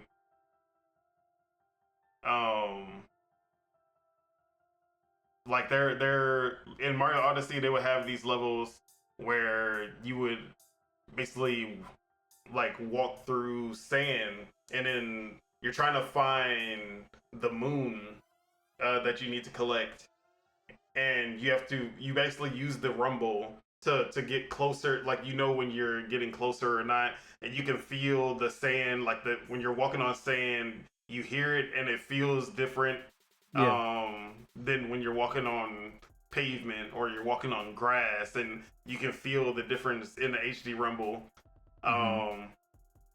So it's all still the same, it's all there, it's just better tech. So in that, you're like trying to use the rumble to find the moon, and then when you get close, you ground pound, and then the moon pops up. In this, they do the same thing with these blocks that you have to basically feel, and you feel it with the DualSense, and when it's the block that you're supposed to push. Okay. So that's kind of like that one mini game where you would kind of feel the floor vibrating in Odyssey, right? Where it's that's what I'm saying. It's the same. Yeah. Okay. They use it the same way. Yeah. It's just upgraded tech. Yeah. So the best parts of Astrobot are mostly not reused, but like they're inspired by games that have already existed. And I've only played one world. I've watched Addict play through the game as well. And there's really nothing that I can see that they're doing something new in the platforming genre, where every time a new 3D Mario comes out, it's pulling off something completely new. Yeah. So that's why I'm like, y'all, okay, we get in. This game is barely like catching up to what Super Mario 64 did 20 years ago. Yeah. But where people are praising this game like it is the next 3D Mario. And that's what I don't understand. Yeah. And one, I feel like nostalgia of the PlayStation, the whole PlayStation nostalgia angle plays a really big part in that's one of my points. That's one of my points for it. And then not only that, we know the media, bro. Concord failure. They needed to make sure that gets out of the news as fast as possible. How do you do that? A critically acclaimed game from PlayStation out of nowhere. No one expected it. They have to champion this game at all costs. Yep. No, but with Astrobot and Concord, there's this good point that I believe Jaffe brought up during the live show. He said, like, what does Sony learn from this, Like what do they learn from like a multiplayer game that failed, but earlier in the year they had a second party multiplayer game that succeeded, and then so they had Helldivers, which succeeded, and then they had a Concord, which failed, and then they had Astrobot, which I don't know how it's selling. I'm assuming it's selling good, but it's like what do they learn? Like, what lesson do they learn out of this? Like there really isn't even a lesson, honestly. Yeah, But of course. yeah, Nothing's gonna be learned. Yeah, exactly. All they're gonna learn is that we still got it with the single player. Because when if they lost their, like, we know when it comes to single player games what PlayStation can do. Yeah. So I don't think they really learned anything. Concord's failure isn't gonna give them like, oh no, we need to slow down on this live service, especially after what Helldivers did. Mm-hmm. So I don't know. But I'm 100% on a train that, as with most PlayStation games, this is very blown out of proportion, overrated. But that's just how it is. Mm-hmm. How I see it is the Xbox tax is -5 points, and then the PlayStation, whatever it could be called, is +5 points. So that's how I usually see their games. Like I think Hellblade like launched at like an 81 or 82. In my opinion, it's more like an 85, 86. Whereas like Astrobot's launching at like a 94, which in my opinion is probably more like in the high 80s. And the same thing with God of War Ragnarok. When I seen that launch and it was like in the 90s, I'm like, that's probably more like high 80s too. So it's like each one, it's like for Xbox more things get subtracted off, whereas for PlayStation more things get added on. But yeah. If anything, I feel like this game should be where Ratchet and Clank Rift Apart is, and then like 88, 89. Yeah. And then Ratchet and Clank should be like 82, 83. Yeah, honestly. I agree. It's more of an 8 than it is a 9 for sure. But look at us fucking putting numbers to video games. Psychonauts 2 is not an 87. That's a 91, 92. Yeah. They plus tried to play. It has like a good story with good writing too. The writing in the game is just a cherry on top. Yeah, like the actual gameplay, the platforming, the ideas. Look. Psychonauts 2 was amazing. They pulled out all these new inventive ideas in their gameplay, and not once did anyone go, "Hey, that's from that one Mario game." Not once did they were like, "Man, I can't believe they taken this straight out of this other Nintendo game or this PlayStation game." Yeah. No, like all new ideas. And then I don't know if you watched Iron Lords. No, I still haven't. Oh, bro. I got to. King revealed some shit that I would have never known. Okay. Nobody. Shout out King, because shout out King David, bro. He just set the whole podcast like into a frenzy when he said the shit. Because guess what? One of the things that I praise Astrobot for, because it's the one thing that they've done better than the recent Mario games, like by far. Their boss battles are A1. Okay. Mario Odyssey, some of the worst boss battles besides the actual Bowser fights. Yeah.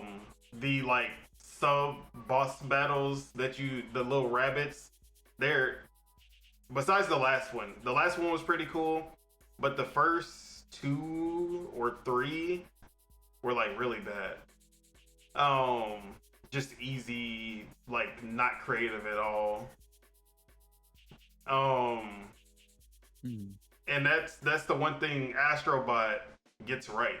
Every boss battle feels like, oh yeah, this is an event, not just like something to get past. Yeah. So I was like, yeah, bro, these boss battles, A1. Okay. So wait, definitely. But what did King say though? So then King And then Solve backed him because we all know that Astrobot started on VR. It was the Astrobot Rescue Mission PSVR. The first like 3, or I don't know if it's the first 3, but 3 out of the 5 boss battles are reused bosses from the PSVR Rescue Mission game. Okay. 2 of them are like bar for bar the exact same fight. One of them uses the character, but they change it up a little. And wow, when he was like, everyone was like, it's King. Yeah. Addict pulled it up on the screen, and then like we all saw the comparison, and it's the same. Oh like, no. The same. Oh fight. shit, dude, that's the PlayStation rebate, bro. That's crazy. And no Addict way. went, or was it Addict? I think it was Addict or Solve.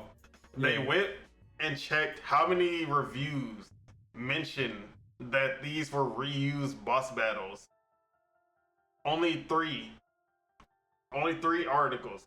100, I think it was like 118 reviews. Yeah, I think it's at 120 now. Okay, yeah. Only 3 mention that there was reused boss fights, or mention the PSVR Rescue Mission. You know why? Because most of these journalists never played the VR games. And wow. When it comes to doing reviews and you're researching, like it's always good to research the past.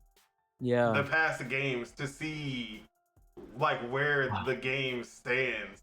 Mm-hmm. Most journalists don't even have they don't even do that much. The fact that King got this because he was one of the biggest PlayStation VR supporters.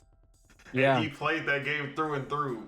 Bro, no, when dude, most PlayStation players that talk shit about him don't even play, they haven't even played the game. Yeah. That shit was ice. Bro, that's crazy because I like King is like this Xbox like ambassador, right? But like he supports video games. It doesn't matter what fucking platform it's on. He will play it if he's interested in it. It doesn't matter if it's on a PlayStation or Xbox because he's a supporter of video games as a whole. That's fucking crazy. Yeah. Wow, I did not know that actually. This is the first time I'm hearing this, bro. Holy shit, dude. That's actually huge. So, like when he said that, I was like, bro, I gotta take another 0.5 off. Okay. Nah, but it's not a big deal. Yeah, but at the same time, it just shows. It's more about the media and the journalists, where they're supposed to be the professionals who are supposed to like. This is things that should be included because because Mario. There are like the new Super Mario Brothers games. They're one of the lowest rated Mario games because they don't really do anything inventive, but also they reuse like the boss battles from like Super Mario World. They play the Koopalings don't change. And then when you go from like New Super Mario Brothers Wii to New Super Mario Brothers U, it's like literally the same shit. Yeah. And I said that on the podcast. I was like, look, to be fair, Mario has done the same thing, reusing boss battles, the same exact fight, just like a different game.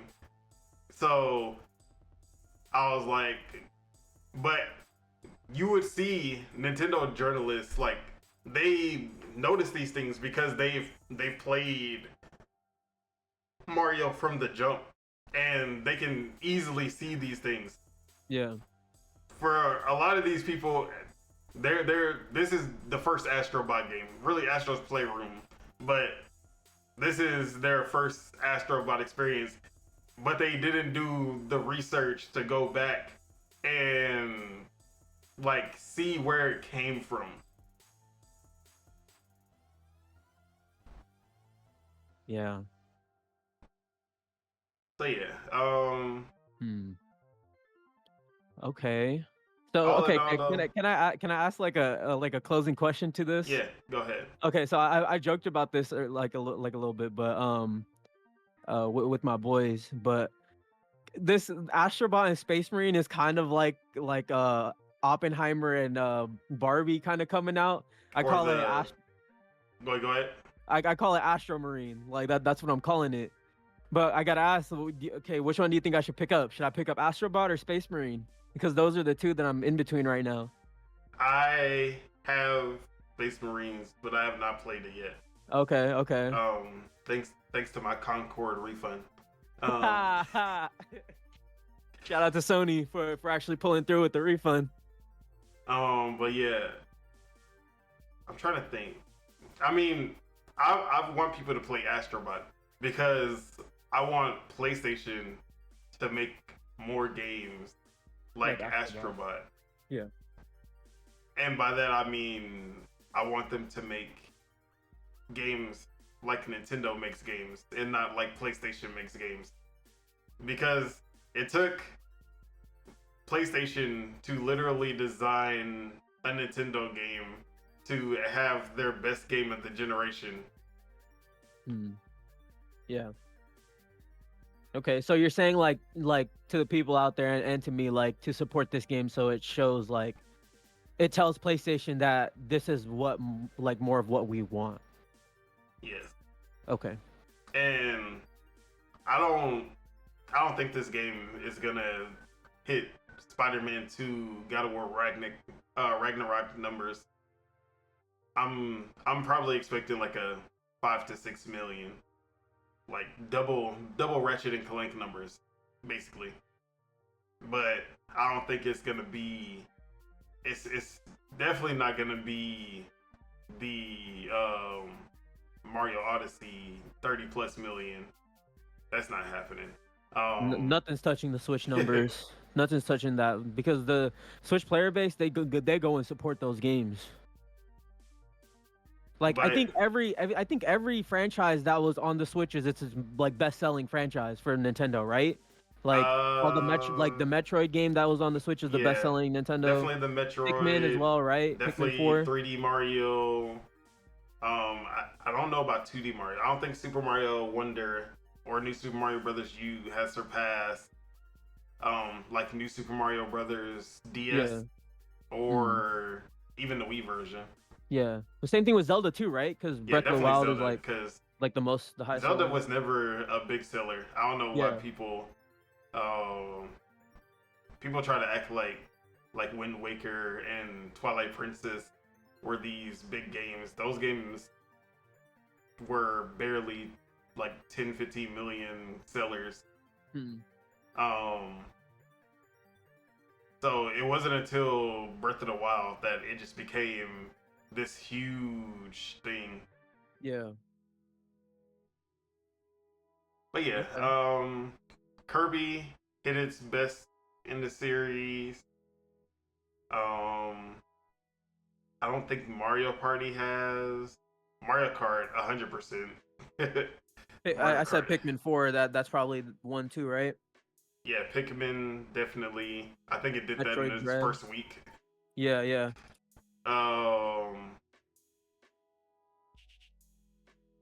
Unfortunately, Bayonetta did not. Bayonetta actually went backwards. Okay. But yeah, like the point is that Switch owners actually support support the games, and Nintendo provides. They provide indeed. But yeah, it also helps that like 70% of the people who are buying a Nintendo product, or I won't even say 70, 90% of the people buying a Nintendo product are there for Nintendo games and not to play GTA 6 or 2K or Call of Duty, Mm-hmm. Yeah. which we'll see how that changes when the Switch 2 comes out and actually play those games. Mm-hmm. But yeah, oh, I did want to play this video. I forgot. Okay. Yeah, yeah. Go for it.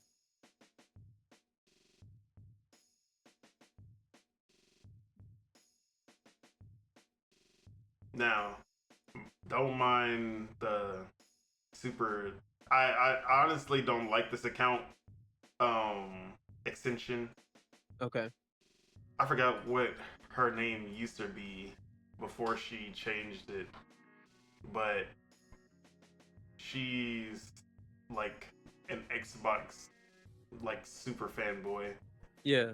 I think her name was like Andrea something. But she has a compilation of like all the aspects of Astrobot that are like ripped from different Nintendo games. So I'm about to play that real quick. Okay. Okay. That's the link that I put in. Yeah, you sent me. Yeah. I see it. I see it. All right. So I'm about to play that now.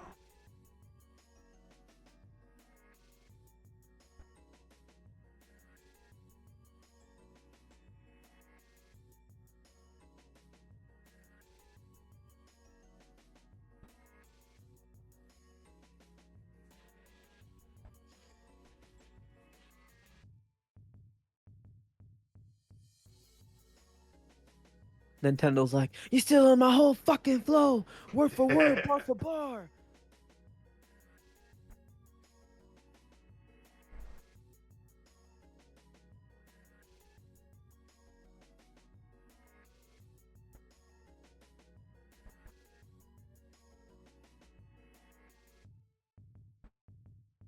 The whole Splatoon shit in there too. That's crazy. Hey, yo. Nah, fam.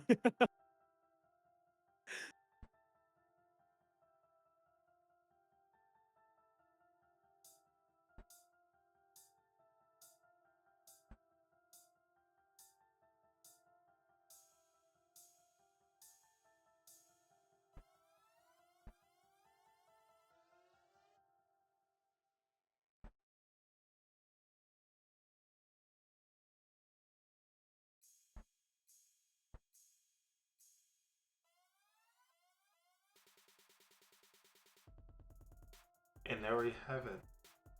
That is crazy. That is crazy. By the way, another thing. Astrobot soundtrack. I keep hearing people talk about the soundtrack. Bro, what the fuck have y'all been playing? That shit is not touching Koji Kondo at all. It's an alright soundtrack. It's it's not as bad as Crash. That's for definitely not as bad as Banjo, but it's it's not it's not all that.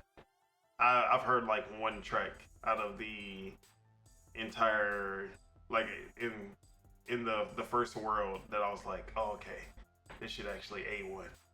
Yeah. Mario Odyssey, bro, that shit had bangers through Dude, and through. I'm so excited because we're creeping up on a new one, bro. We're inching closer, man. We're inching closer to it. And then we gonna see Nintendo, and we gonna be like, what can Nintendo possibly do that like how can they top Mario Odyssey? What is the new thing that we haven't seen before? Yeah. Something that only they can pull off, and they gonna deliver every time. It don't matter how many flops you give them. They gonna make it work. Bro, so you know how when Odyssey came out and the Switch and like Breath of the Wild and Mario Kart, Yeah. these games on 768 gigaflops, not even a teraflop, 768 gigaflops. Them games were like hidden PS4, Xbox One, like OG PS4, Xbox One level graphics. Yeah. For sure. The next Mario on the Switch 2 with like close to Series S power, like 75 to 80% Series S power. That shit is gonna look better than Astrobot. I'm gonna put my money on that shit right now. This man Mario, like you're gonna be able to see every single follicle of his mustache, like like that shit about to look crazy. For sure. For sure. Come on, Nintendo. But yeah, No, honestly, that's actually no. Hold on, we're probably gonna get to the PlayStation stuff soon, huh? Okay, yeah, I'll save it. and with that, we talked a little bit about the media bias when it comes to Astrobot's reviews, but just to go fully into that topic, there's even more of a. There's definitely like. I don't understand how people can look at what has happened in the last 2-3 weeks and then just be like, there is no bias in the gaming media towards PlayStation. Maybe I can understand if people can be like, no, there's no bias against Xbox. I can let that slide. But the people who say there's no media bias towards PlayStation, like you're kidding yourself. Mhm. So we all remember Redfall.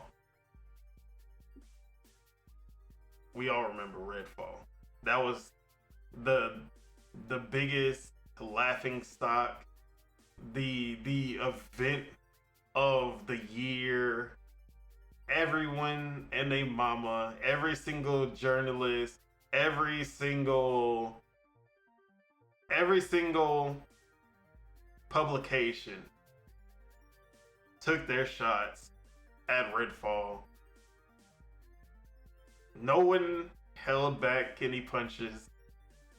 Everyone made their fun, including, for the most part, Xbox fans too. Yeah. We Yeah. we were like, yeah, this ain't it, bruh. There were some defenders, a couple, not too many. Yeah. But I'm not a defender of it. I'll say that. Oh, for sure not. Dude, I have a bad experience with Redfall. I literally complimented it and it fucking crashed on me, bro. Anyways. See, at the beginning, I was like, Redfall can't be that bad. When I started it up, that opening cutscene told me everything that I needed to know. With the fucking watercolor storybook bullshit, I'm like, this is a AAA game. This is the first $70 Xbox game, and I'm watching storybook watercolor cutscenes right now. I'm looking at pictures as cutscenes. I was like, I already knew what was gonna follow from there. So, let me see. I'm not even gonna do all that. I was gonna pull up a bunch of Redfall articles just to drive the point home, but I'm not even gonna do that. Yeah, we know about Redfall. We know about remember. Redfall. Yeah. What was the Metacritic? I think it's in the 50s now. Yeah. At the start, it was like in the 60s or something. Yeah. It was like 66, 67. Then it slowly went down. 56. Yeah, okay. So, but Redfall was the game to hate. Everybody used it as the punching bag. Not a single publication was like, "Hey guys, think of," and this is a studio that most considered like they never miss. They are one of the best developers in the game. Harvey Smith, legendary, has made some of the greatest immersive sims all time. And this was a beloved studio. No one held back, though, for a beloved studio who has put out amazing games before. Not a single people were like, "Hey guys, think of the people. Think of Harvey Smith." Like, no one was like, "Man, you know, we should actually be like, instead of dogging this game, we should be reflecting on like whatever the fuck they saying." But Concord comes out, new studio. From the jump, everyone was like, from the beginning with the first reveal, even though I thought it looked good, and I was like, you know what, this could be good. For the most part, everyone else was like, nah, this don't look like it's it. And people played it. And then they said, this definitely ain't it. We saw the numbers in the beta. They weren't looking good. It had better numbers than the launch, though. Bro. It went free to play, and it was like 2,000 players max. Then we got the launch of Concord. I thought it would do a little better. I was like, you know what? Most of the players gonna be on PlayStation. That's all it is. Yeah. Steam, they might not care, but the PlayStation guys, they're gonna show up. I don't know what I was thinking. We know PlayStation players don't buy no games because them motherfuckers did not show up. On Steam, the peak concurrent players was like 960 something. It never hit 1,000. Total sales, we're looking at around 25,000. And I can sadly say I was one of them. That is terrible. And only because they wouldn't give me a refund. But I got it in the end. So who's laughing now, Sony? Probably Jim Ryan's laughing. Bruh. Jim Ryan, bro. That man got out of there at the perfect time. His legacy is solidified. Yeah. But yeah. So Concord comes out.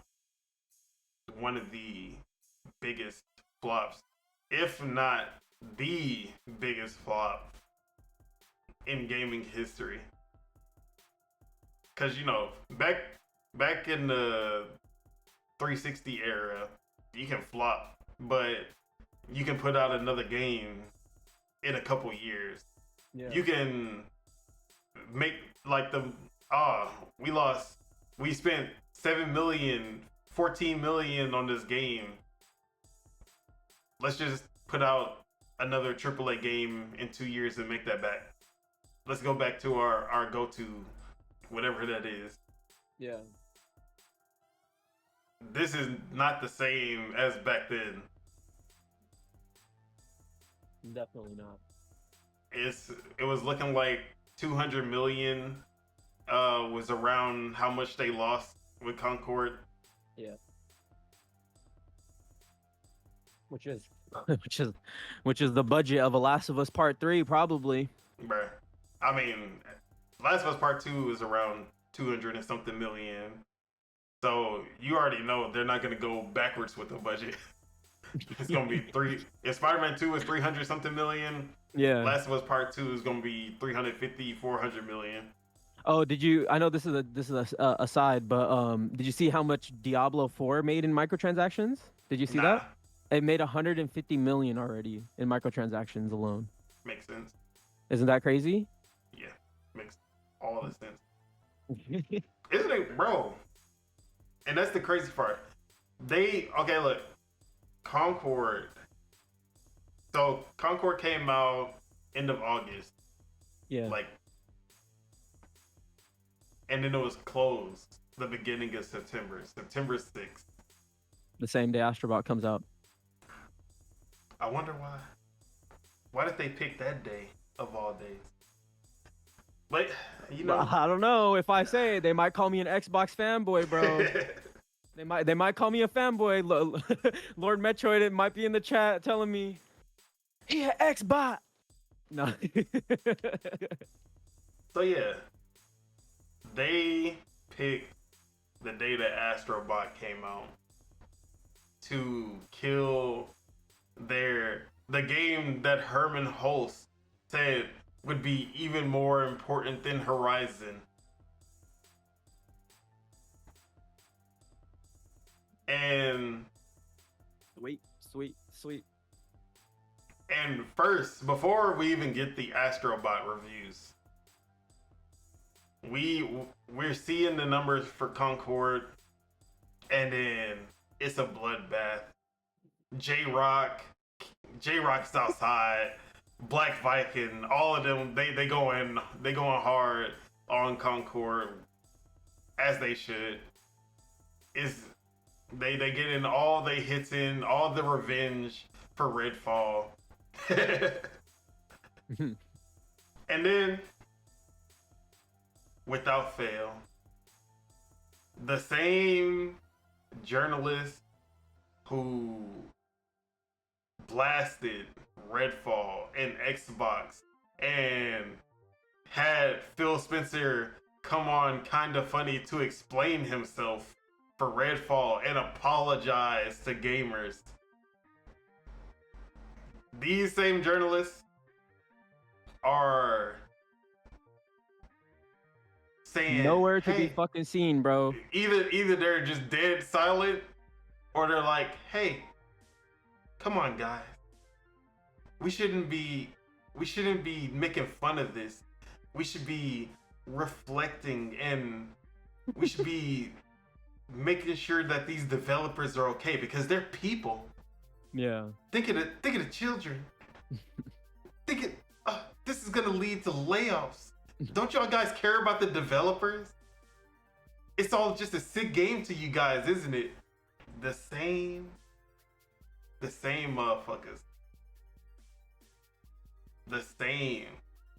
I'm out here like, there's no way. Like, I would expect if, like, let's say The Last of Us came out and it was like, it just didn't hit the Last of Us quality. It was like an 85.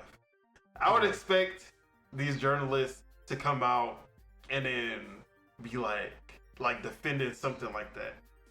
Something of this catastrophic of, bro, Redfall had more players than Redfall sold more copies. No, and to give Redfall a little bit of props, they did end up delivering on the promise for that game. Like, they said that they were gonna put a 60 FPS like mode. I mean, yeah, I'm not saying like everything, but like they did say that they're gonna get a 60 FPS mode, and then they did actively work on to make it offline too, so you can continue playing it even if, like, you know, servers went down, or even if the developer got shut down, but like you could still play it offline. So they did still end up delivering on something. You know what I'm saying? but it's still not a good game. I'm not saying that, but yeah, that definitely was not. my point though. That was my There's a lot point. of fundamental issues with that game. Yeah, for sure. So, Concord, catastrophic failure. The Huge, media ginormous. are basically, even before Astrobot comes out, even before the reviews, before people are talking about it and hyping it up, they're already like trying to sweep it under the rug. They're trying to put it on gamers. Yeah. Instead of the game itself or the developers. I'm like, this. And then, not even 6 months ago, 7 months ago, Suicide Squad. The game that the media loved to hate. IGN out here basically putting out spoilers for the game before it even comes out, just to show how bad the game is to them. IGN out here just talking in the previews like, yeah, this is a terrible game. And you can go through all these articles about how bad Suicide Squad is. Nobody ever says, hey, think of Rocksteady. Think of the developers, guys. We shouldn't be writing we should be very nice about how we critique this game. It might be bad, but we have to make sure that the developers feel good about themselves. Not once did we see any articles like that about Suicide Squad. Yeah. But for some reason, Concord had multiple publications. Not even just look, if it was like DualShock, Can I tell you why, bro? Or PlayStation Lifestyle. No. This is platform agnostic gaming publications. Yeah, quote defending unquote. exactly. Yeah. Quote unquote platform agnostic. Just defending this game, bro, to the death. I'm like, look. Go for it. Where was Jeff Keighley? I said Keighley. Where was Jeff Keighley to do his little blurb about how this was disappointing? Because he came out when Redfall came out, and he said his piece about Redfall. Yeah. He said 0 things about Concord. You know what he did say? This motherfucker had like 12 tweets about the PS5 Pro. He had more inside access to the PS5 Pro than any of these other publications, bro. Bro, he's the snitch. So many tweets. He's the fucking snitch, bro. He's the one that's feeding people the information. He's the one, bro. And then he was like, did you see his whole breakdown of inflation and how the PS5 Pro is actually not that expensive when you look at inflation? Yeah. Yeah. No, I tweeted out, I retweeted that, and I said this dude is really trying to justify it. Bruh. He's really trying to justify it. That, like, he never beaten them allegations. I don't care what nobody say. That man be sliding on the pole every single top. He say negative PlayStation. Oh hell. Like, Tony, what y'all need me to do? Yeah. What do y'all need me to say? I can fix this. It's crazy, bro. He doesn't. The people that are silent or defend, they don't want to lose access to PlayStation games. That's why they do it, in my opinion. That's all I have to say about that. And when you look at all of this, and then the Astrobot reviews come out, and then these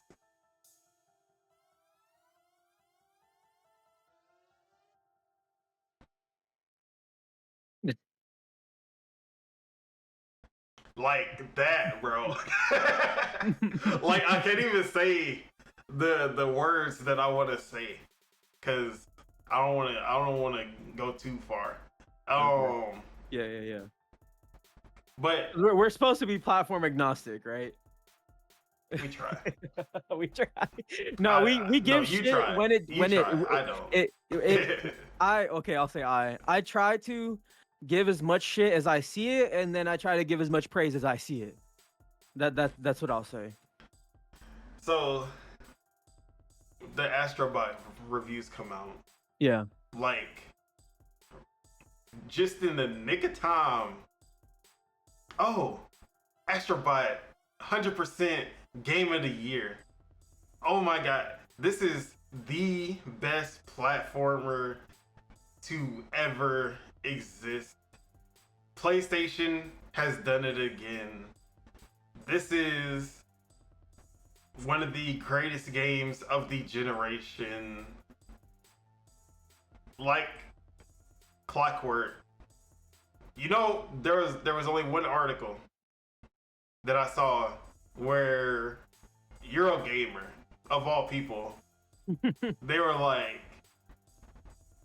we're not gonna let the success of Astrobot distract from how bad Concord was. And I was like, let's fucking go, Eurogamer. That's what I'm talking about. Finally some good fucking journalism. Yeah. Nah, I'll say Flame's article was pretty messy. I'm not gonna lie. That shit made me laugh. That shit made me laugh. He's like, what did 5 games to use your Concord refund on? Yeah. That was messy. I liked it. But yeah, just in the nick of time, those reviews come out and everyone's talking about Astrobot. 94 Metacritic, sitting up there with the likes of Elden Ring and Breath of the Wild and Baldur's Gate. Come on, be serious. We know deep in their hearts, some of these guys were gonna give the 8.5, maybe the 9, and they were like, and then they were like, we gotta make sure that no one says anything bad about PlayStation. Mm-hmm. Or, you know, it might have been PlayStation. Maybe PlayStation snuck in them DMs like, hey, heard you were working on that Astrobot review. It'd be really nice if you can give us that 10. We might slip you a little little bonus. I don't know. I don't think that they would do that, but you never know, bro. You never know. With how quiet PlayStation is nowadays, I don't. Yeah.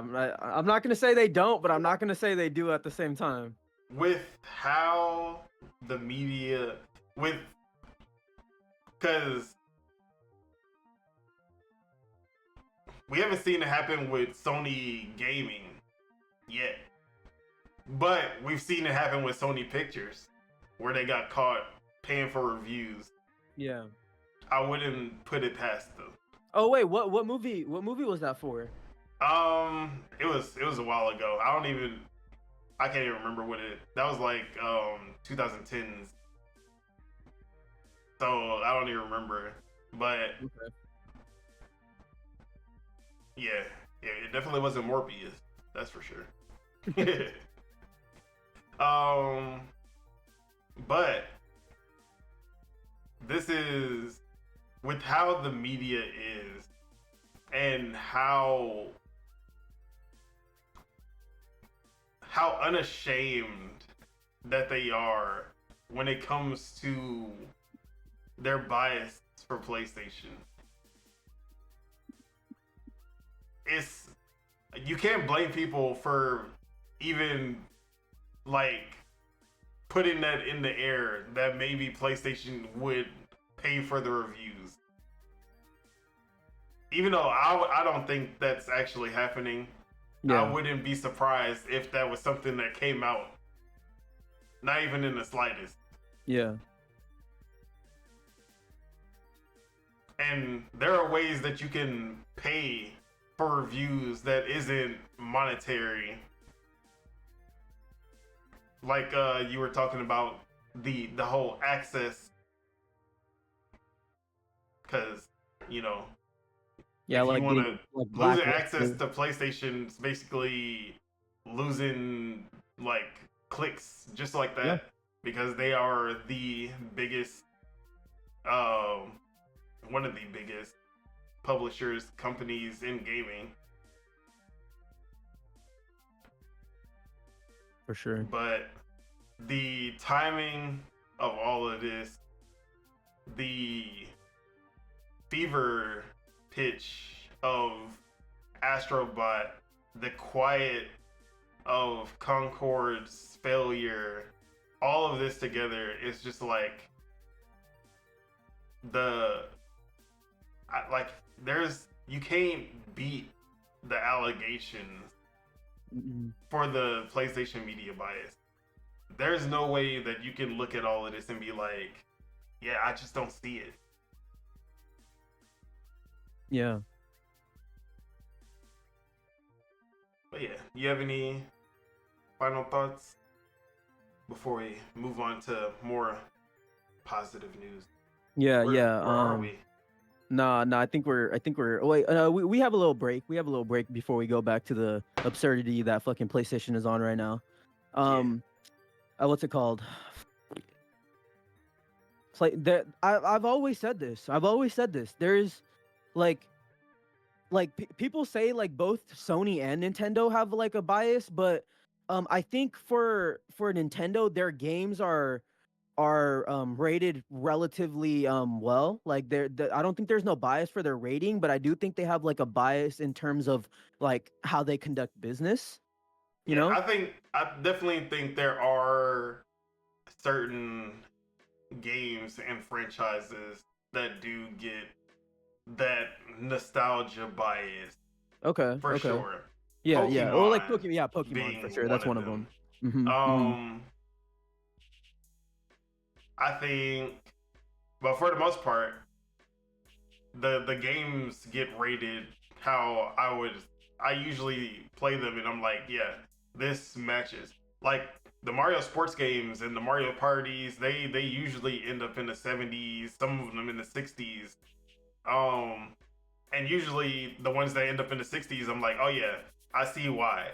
You know, the ones that they're like, oh yeah, like it's a Mario sports game. It's never gonna be like you don't see these games hitting 80 plus Yeah. usually because they're Mhm. not 80 plus experiences. And Nintendo isn't really putting that 80 plus effort into them either. They're usually very like reused assets, like very just kind of pushed out there.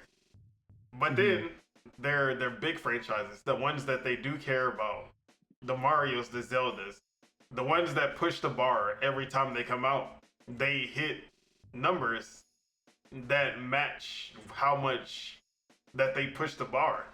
Exactly. Exactly.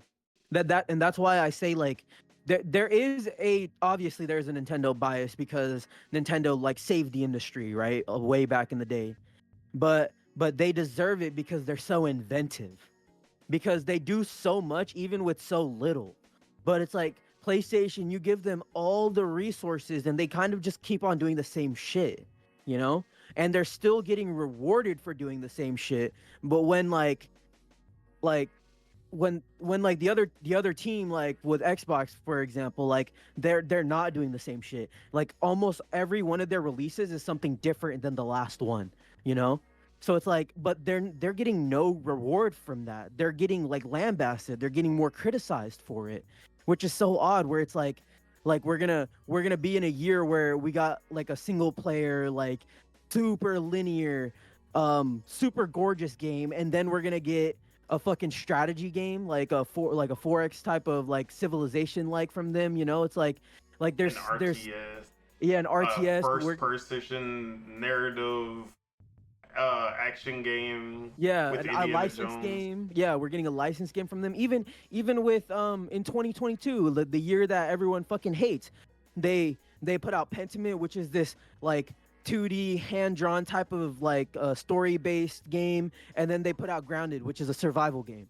You know, so it's but no one is like giving them props for that, which is so odd.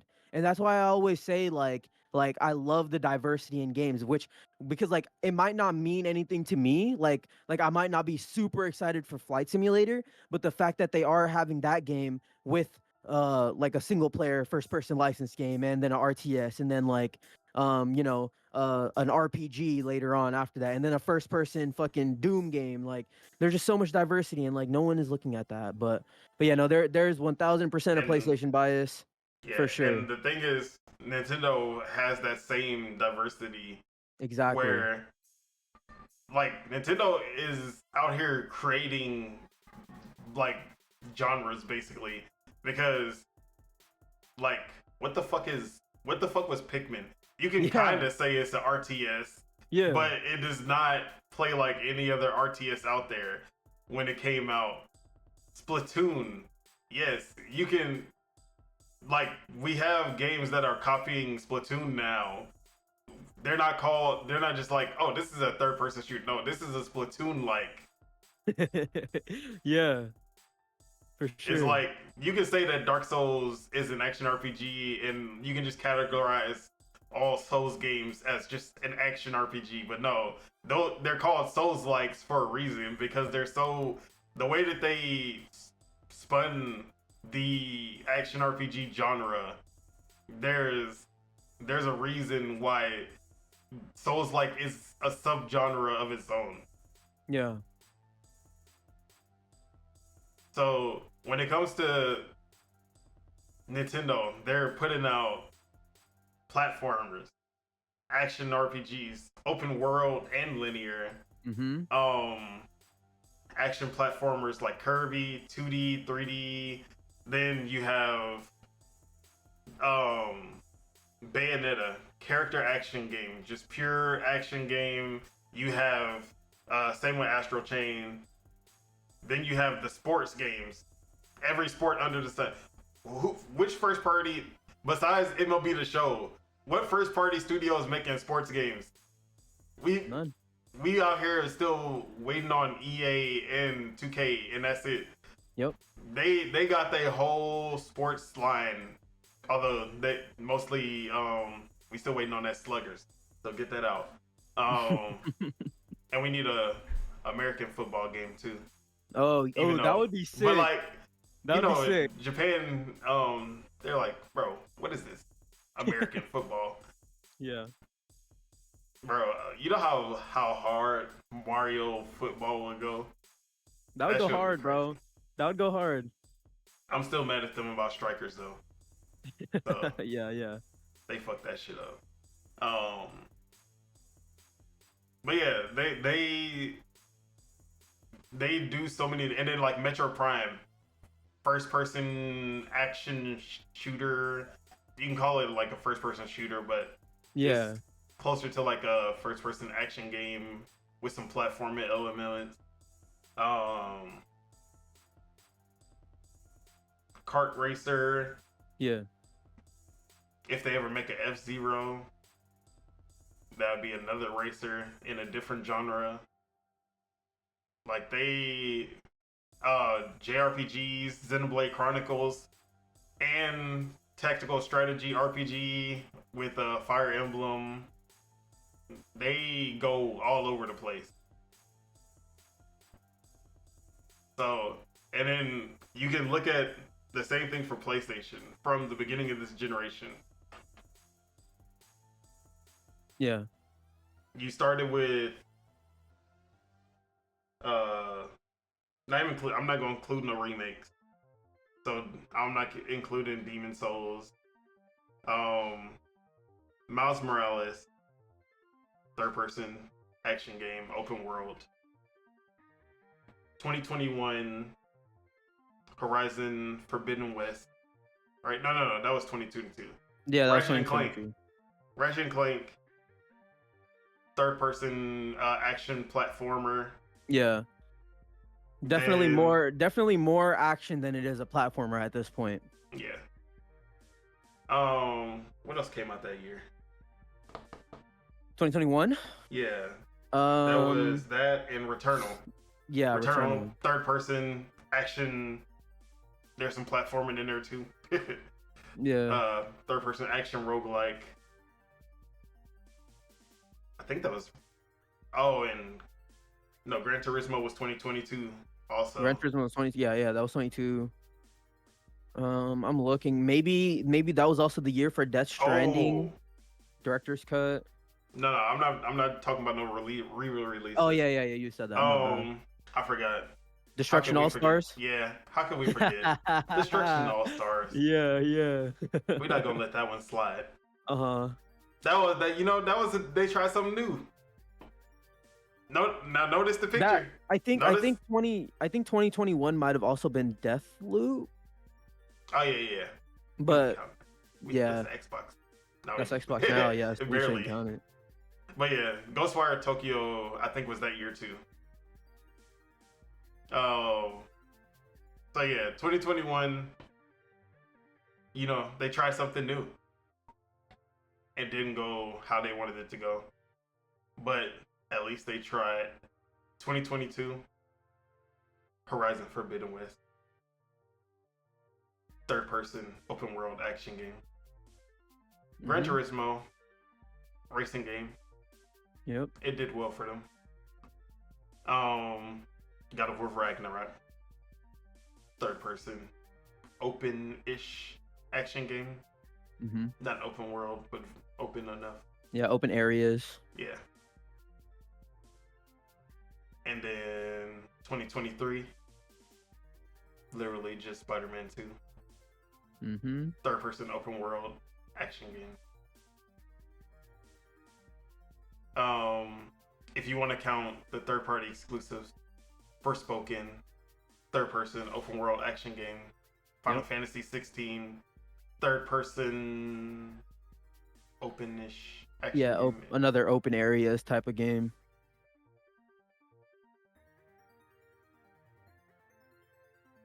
And then we get Concord going out of that loop.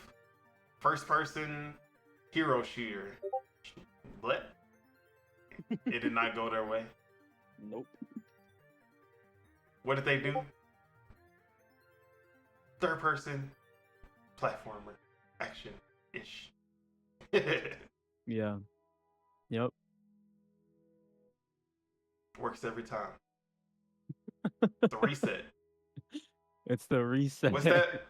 The new thing that we tried didn't work out? Put out a third person game.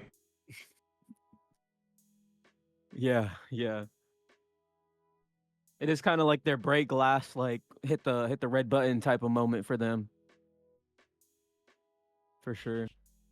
And we're probably only gonna get these third person games going forward outside of like fair games, maybe. Bro, I would love if PlayStation made a first person shooter, like single player first person game, kind of like a Fallout or Far Cry, something like that. Yeah. Like Killzone, Resistance, those franchises that they forgot about. Yeah, or SOCOM. Can't forget SOCOM, maybe. That was third person, but yeah, but they can switch it over. They could switch it over to like a first person game, like because that's what Siege did, right? Or not Siege, but like Rainbow Six, where it's like, it was first person and then you can like go into cover and then it turns into like third person kind of. They can do like they can maybe implement something like that, But yeah, no, I get you. So yeah, let's move on. For sure. To somewhat related to still Astrobot. Yeah. Some of these Xbox dudes, they, whenever PlayStation or Nintendo or anyone, whenever anyone besides Xbox has a win, they always come out and they're like, they're over there doing this. Why isn't Xbox doing this exact thing, this exact same thing? Where is Xbox's answer to what Nintendo and PlayStation are doing? Yeah.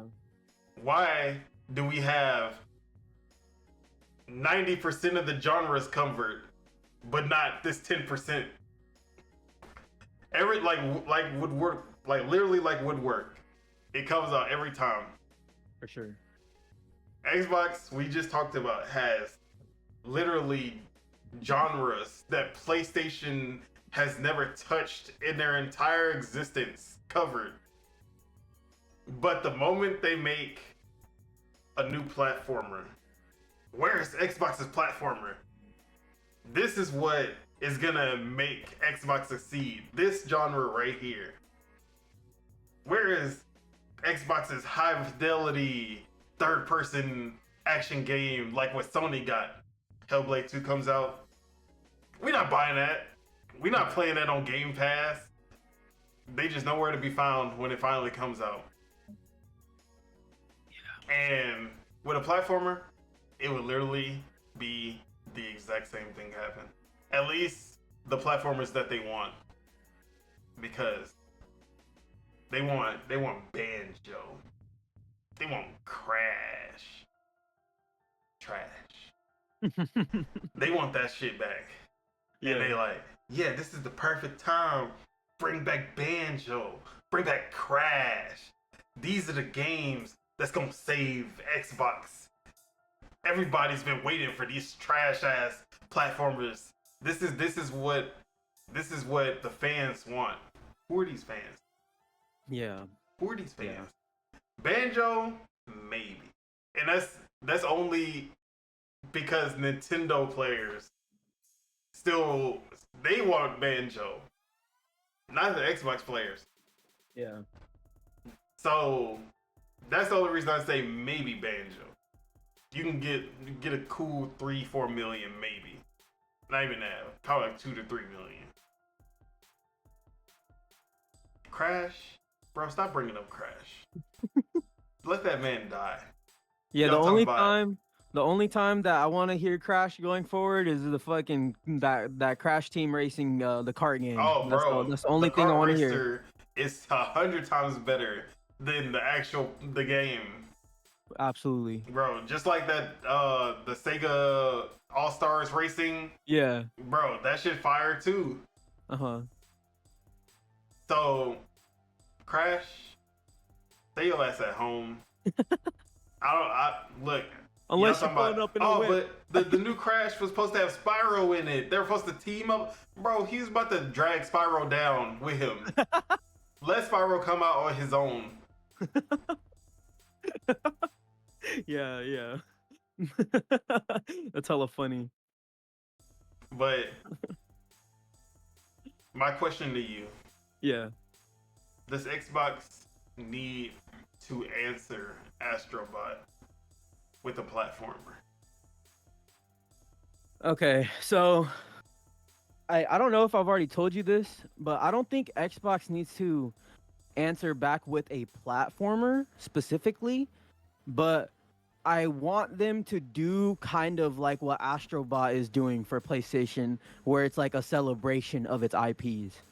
Like I want Xbox to make a game. It could be anything. It could be a like I've already thrown out there like a kart racer before. It could be something like that.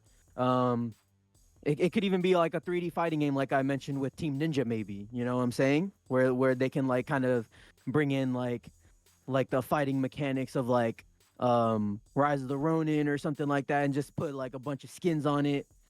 Kind of make it like a For Honor type of game where it can be like PvP. It could do something like that. They can figure it out, but I don't think it necessarily has to be a platformer, because I don't see platformers succeeding on Xbox. Because I mean, Psychonauts 2 is like a character like platformer, and it didn't do that great. You know what I'm saying? Because if it did amazing, then we potentially could have gotten like a Psychonauts 3, but I don't think we're getting a Psychonauts 3. You know what I'm saying? I So mean, I think if Tim Schafer wants to make his Psychonauts 3, that's gonna happen. I think okay. it's just because he wanted to work on smaller games after working Hmm. on Psychonauts 3. Yeah, because that is Because AAA. It technically is still AAA yeah, it's for very sure. close if it's not. Yeah. I think it's in that like hi-fi rush pocket of like Hmm. between AA and AAA. It's like almost there. Okay. Okay. Yeah, yeah, yeah. But yeah, I don't think I don't think platformers might be the move. It would be cool. You know, I would love platformers. I am a huge fan of platformers, and I would like to see Xbox make one. But I I don't know, bro. I'm torn because I don't know if I don't know if they would do what I want them to do. You know, like I would want them to make a brand new IP, just like how Astrobot is. That's what I said. Yeah, that like I would love a brand new IP, but I don't know, man. It's Xbox. They yeah, that is the one genre that they're kind of missing, right? They got literally everything else. They got the first person shoot, they got the first person on lock, they got the RPGs on lock, they even got the RTSs on lock. They even got the simulators on lock. The only one that outside of the sports games, of course, because Xbox makes no sports games. Shout out to It NFL Fever, NBA Inside Drive, yeah. um, NHL Courtside. Wait, what was it? No, it wasn't Courtside. But yeah, when Microsoft had their own sports game division, oh man, if only Yeah, that was yeah. still a thing. Hey, maybe they could make like a celebration of their IP into like a sports game. That'd be kind of interesting potentially. That'd be cool, kind of like what Mario does for sure. But yeah, no, I'm honestly kind of stuck on on the Xbox Kart Racer. I feel like that'd be really cool. Um, With the I feel success like of Mario Kart, I don't see how anyone can just be like, let's not do a kart racer. exactly, exactly, exactly. And they have so much IP now, so they have so many different characters that they could pull from, like it's really theirs to make. Like and they still I think they still have the team that made the Crash the Nitro Kart. Mm-hmm. So they still have them, and they made a really Well, really great wasn't that plane. Toys for Bob, or was No, that no, I don't think it was okay? Toys It for wasn't. Bob. Let me look it up real quick. But yeah, I don't. I think it would be smart for them to do something that's not like a Smash clone. That's what Yeah, I'm trying to we know say. But Smash clones don't like they don't do the Smash numbers. Um, they never will unless you somehow get it to play exactly like Smash. Like if you get the feel perfectly the exact same as Smash, that's the only way you're gonna see a successful Smash clone. hmm yeah, absolutely. I just see engines, directors. Oh, it's Beanox. Beanox made it. Okay, yeah, Beanox is still there. Yeah, Hey, what else? Beanox was the Spider-Man game developers. yeah, yeah. They were. Friend or They were. Foe, Spider-Man 2, the OG. Hmm. Yeah, amazing. Ultimate Wait, no, no, no. Spider-Man. Spider-Man 2 OG was made by Treyarch. Treyarch, I think. Am I wrong? Hold on. 2000 and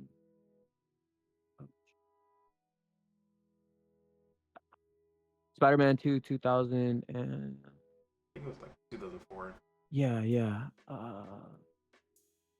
Yeah, yeah, the main developer was Treyarch on that one. Okay. And Vicarious was they made the DS and the PSP one. Okay. Okay. Anyways, that was an aside. But yeah. Yeah. I want to see them try at something. Doesn't have to be a platformer, but that'd be cool though. That'd be cool. What about you? You want it? I definitely don't want Crash or Banjo. Yeah, yeah. That's for sure. Um, New IP for sure. They're Yeah. gonna do one. Make it a new IP. Who would make it? Mm, I mean, I know Double Fine could definitely make a great, just pure platformer, Mhm. but at the same time, I would want them to work on something more sophisticated. Like they make games that only they can make, so they Yeah. should keep making games that only they can make. Yeah. Um, I don't want to say Toys for Bob because Crash, and I don't want. I want someone who is gonna. I want someone who's gonna try to take the crown from Mario. I don't want a half-assed attempt at a 3D platformer. I want them to go all the way. Mhm. And most are not gonna do that. They're not gonna try to go into it with like, how do we outclass Super Mario Odyssey and the next 3D Mario before it even comes out? Yeah. They're gonna be like, how do we make a 3D platformer that will actually sell? Mhm. So for me, 3D platformer is definitely like lowest on the list as far as something that they could do. Mhm. Kart Racer obviously Yeah. is one of the easier ones that they could do. Um, Especially using the IP that they have. Yep. Just imagine getting playground games and B-Nox together for that. Yeah. Yeah. For sure. But what I think would be another one that could be a hit. Get that MOBA. Oh, okay. Get the Xbox MOBA going. And Okay. not just a straight League of Legends clone. Do something like Deadlock. Get that action element thrown in there. Um, I was thinking that something like do something like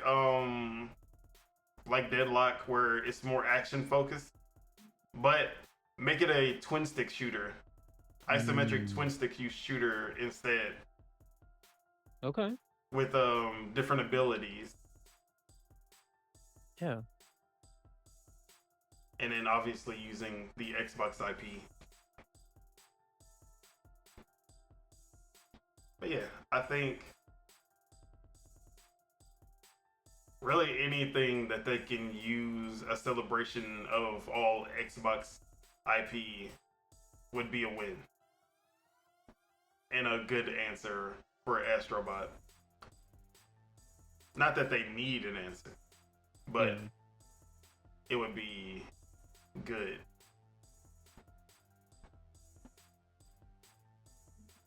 Sure. All right.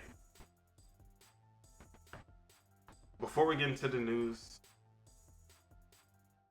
I just needed to talk about. This is basically the on the radar section, Okay. but this is gonna be different because I actually went to an event, Yup. Yup. little event called PAX West, and I got to play a bunch of indie titles from various size studios, some being just a few people with no publisher, others being fully published. But when I was there, I definitely focused on more of the indie games, uh, mostly because I did not want to stand in line to play Zelda or Monster Hunter because that shit was going to take forever. Yeah. So I focused on the smaller games. Um, by the way, I got interviewed by a Nintendo rep for a potential commercial that might be coming Okay. out. Okay. I don't know if they're actually going to use my footage, but I was wearing an Xbox shirt. I think they're gonna. But you know, I might be in one of the commercials. That would be cool. Okay. Yeah, yeah. Um, but yeah, I wanted to play Zelda, but at the same time, that line was crazy. I was like, nah, y'all got it. Same with Monster Hunter. Yeah. But I'm not gonna go through my full list of games I've played. I'm just gonna go over my top 5. Okay. But my experience at PAX West overall was great. I loved it. The first day I went with my girl, and it was a little slower pace. We were more like exploring and just taking in everything. We were going through all of the different floors, not just the expo hall. We actually we're just exploring, and then we went to like the tabletop section of the convention. Yeah. And there was this guy who was he was just asking people to test out his board game. It was called Saplings, and me and my girlfriend, we played it with him. And basically the idea of this game was that you're supposed to build a tree, like you're supposed to grow the biggest, mightiest tree, the healthiest tree out of your opponents, and you're using these tiles that you place to keep building the tree.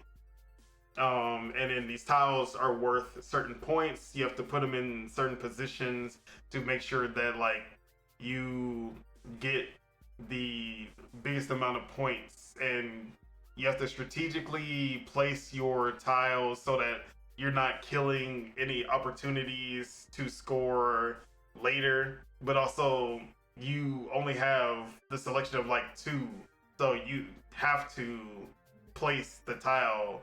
So there's a lot of strategy to it. It was really cool. He was looking for he was trying to sell the board game to a publisher, but he was like getting feedback about it.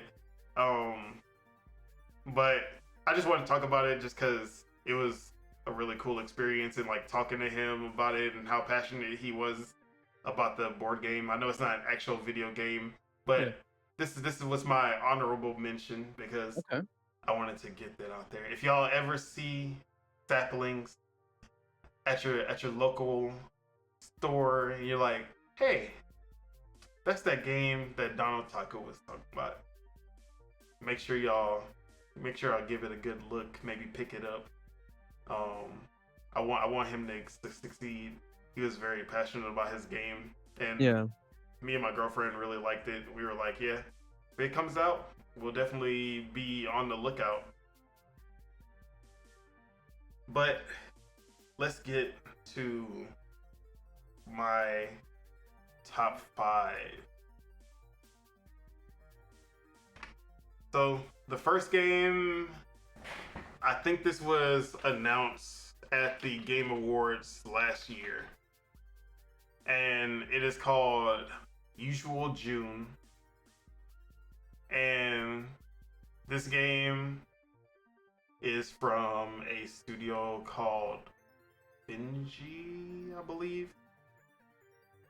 Finji.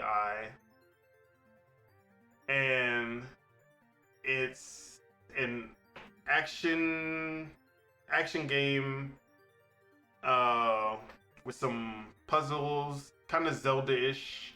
Um, Linear action game with puzzles thrown in. Um, Play as a black female protagonist who is able to see spirits and talk to spirits. And I'm not too sure how the story was going because I kind of started the demo in the middle of it. I didn't restart it when I started playing it. But it has that Spider-Verse 24 frame per second art style, like the choppy art style, the motion stop motion type animation style with this really cool cell shaded style going on. It looks really good. There's a lot of cool like lighting effects and stuff. It looks really good. When the demo I'm showing, I think this is actually an older build. But the one that I played looked really good, especially for an indie game. The combat is really fun, fast paced, different combos. There's like slide attack, there's a dash. Yeah, the combat was the highlight because because you start off just doing like some like puzzles and detective stuff and talking to the ghosts and stuff. I'm like, this just seems like one of those games that the combat isn't gonna live up to my expectations. Then when I got into the combat, I was like, we doing it? Oh, okay. I was like, oh, okay, yeah. This is what I like to see. So, yeah, this game actually surprised me. I was like, okay, I like the character a lot. The dialogue is pretty funny. Yeah, like everything that I've seen from this game so far, I was like, you know what? This might actually be on the list now. I wasn't expecting when I went into it for it to make my top 5, but I was like, yeah, this is in my top 5 now. So this is usual June, definitely on my radar now. The next game is a sequel to the only Smash Bros. Clone that I have praised on this to like gameplay wise. I think it's on the same level as, or maybe not the same level, but it's the closest to Smash that I've seen. And that is Rivals of Ether 2. So with this game, they have just blown up the game. It's no longer pixel art. It's no longer the pixelated style. They went for a full 3D, really stylish, cel shaded art style, and it looks good. The effects, the hits, the impact, the everything about this game just has blown up. It just looks really good. The animations when you knock someone out, it all just looks and feels very high quality. Honestly, the only thing keeping this back from being a perfect like Smash competitor is that it's just these generic characters and not like IP that people care about.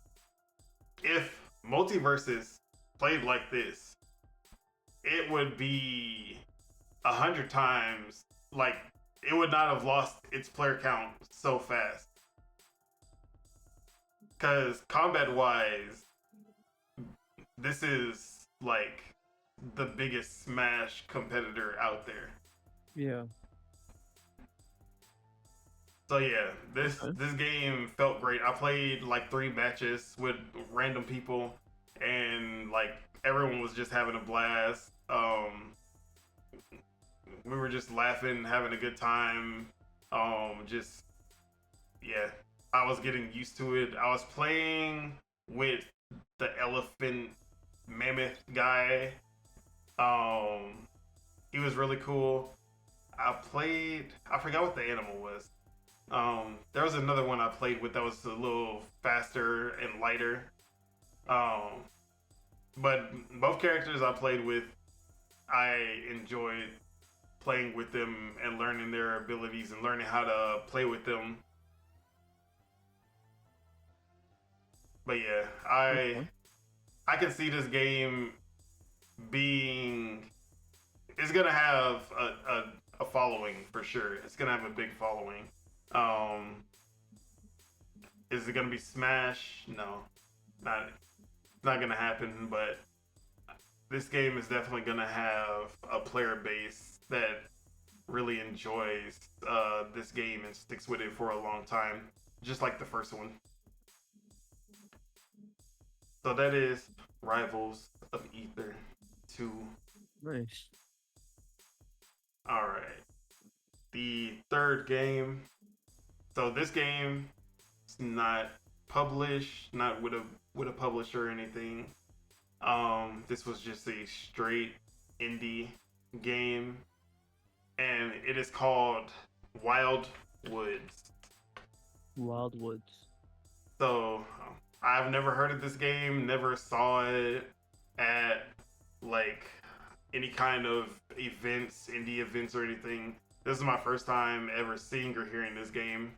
Um, but I played it at PAX with 3 other random people, and it is a roguelike escort mission, kind of like the entirety of the game is that you are escorting a a carriage basically that has important supplies that needs to be delivered, but there are bandits throughout the woods who are basically coming to steal the cargo or whatever, and you and 3 other players have to defend the cart while it's moving slowly through the level. So you choose between these different characters. They all have, I want to say everyone has the same like abilities and stuff. It's really just aesthetics Mm-hmm. that you choose your character. So the cool part of this game is that you're focusing on like resource management while you're trying to defend the cart, because there are 3 things that you want to collect. Wood, because when you're going through at night, you need to have the fire lit, or the game will just get in, like dark. Like you can't see anything. The enemies can attack from anywhere, and you'll never know.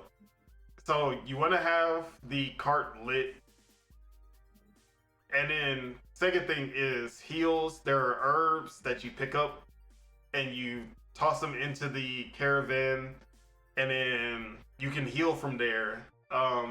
Anytime you take a lot of damage, you can just go there and heal up. So you want to have that. But there are these bombs that spawn that look similar to the herbs, and it's hard to tell. Sometimes in the heat of battle, if it's a bomb or herb, and sometimes you'll throw the bomb and then blow up the cart, or you'll blow up your teammates. So there's that aspect to it too, and then there's also gold, which you'll pick up from fighting bandits and beating the bandits, and you'll use the gold to buy upgrades and stat boosts and all types of stuff for when you get to the camp. Okay. So you basically go through the level, protect the cart, and then at the end you'll have two different routes that you can take. Sometimes the route will be like, oh, a campsite, or sometimes it'll be a surprise. Sometimes it'll be like you're gonna get ambushed. This is gonna be like a heavy combat area. So you as a team choose which way you want to go. Sometimes you're like, well, we have enough resources. We don't really need to stop at the camp. Let's just go see like what the surprise is. And we were all just making these decisions together. And we were basically communicating with each other, just trying to see like, okay, which way are we going? Do we got enough resources? Do we need to stop at the camp? We got a lot of gold. We can go get some upgrades. And then you're like, oh, which upgrades should we get? Because we share the gold, so we're like talking to each other like, okay, like this one makes the radius of the fire bigger, so that we have a bigger area where we can go outside and like collect stuff without being in the dark. And then like, well, we are doing less damage. You know, these enemies are taking a lot more hits. Maybe we should get the attack up instead. So there's a little strategy to it as well when it comes to that. But we had a lot of fun playing that, and then we beat the demo. There was a boss at the end who was actually pretty challenging. Okay. And we were dying, picking up teammates, but we ended up beating them. So yeah, and there was actually a little. It wasn't just like spam attacks on him. There was actually a little element where he would try to ram, and you had to get behind a block depending on who he's chasing. You'd have to basically try to get behind a block so that he would run into it, and then he'd be dazed, and then you can attack him. Mm-hmm. So, yeah, that game came out of nowhere, but it quickly rose to one of my most anticipated co-op games. You know, I love my co-op games. That is a really good co-op game because it takes, like, you have to actually strategize with your team and work together. Those are the types of co-op games that I love. The one thing that I did say that needs to be added when I was talking to the developer, I was like, all right, this game almost perfect. What you need, because at the end it kind of shows the stats of like everything that you did. Yeah. Once you complete like the full level, Mm. I was like, make this a competitive co-op game.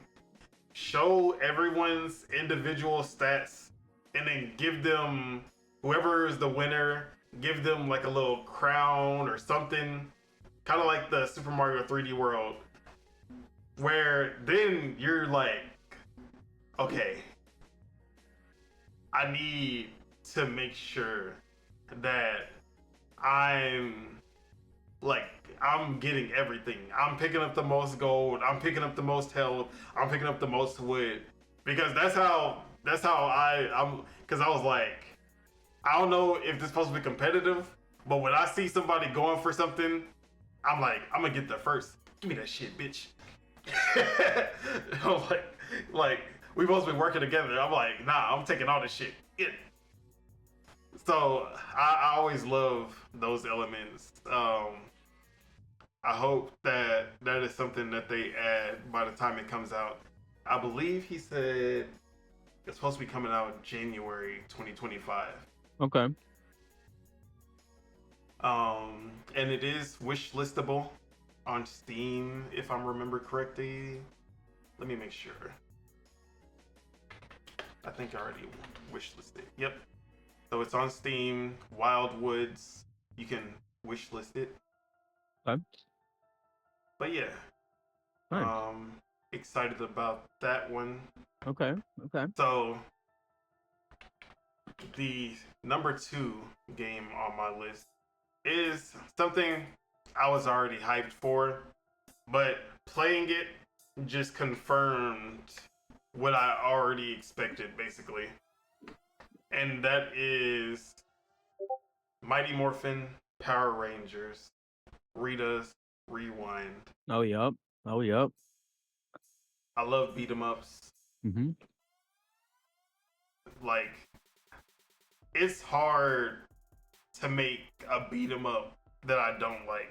You have to just have the most bare bones ass beat 'em up. Like, you didn't even try for me to not like your beat 'em up. But I do love when beat 'em ups go above and beyond, and this is definitely one of them. Gameplay feels tight, responsive. There's a pretty decent moveset. Then they have the mini games like the Megazords, the bikes, the roller coaster and stuff. It looks great, feels great, just fun as hell.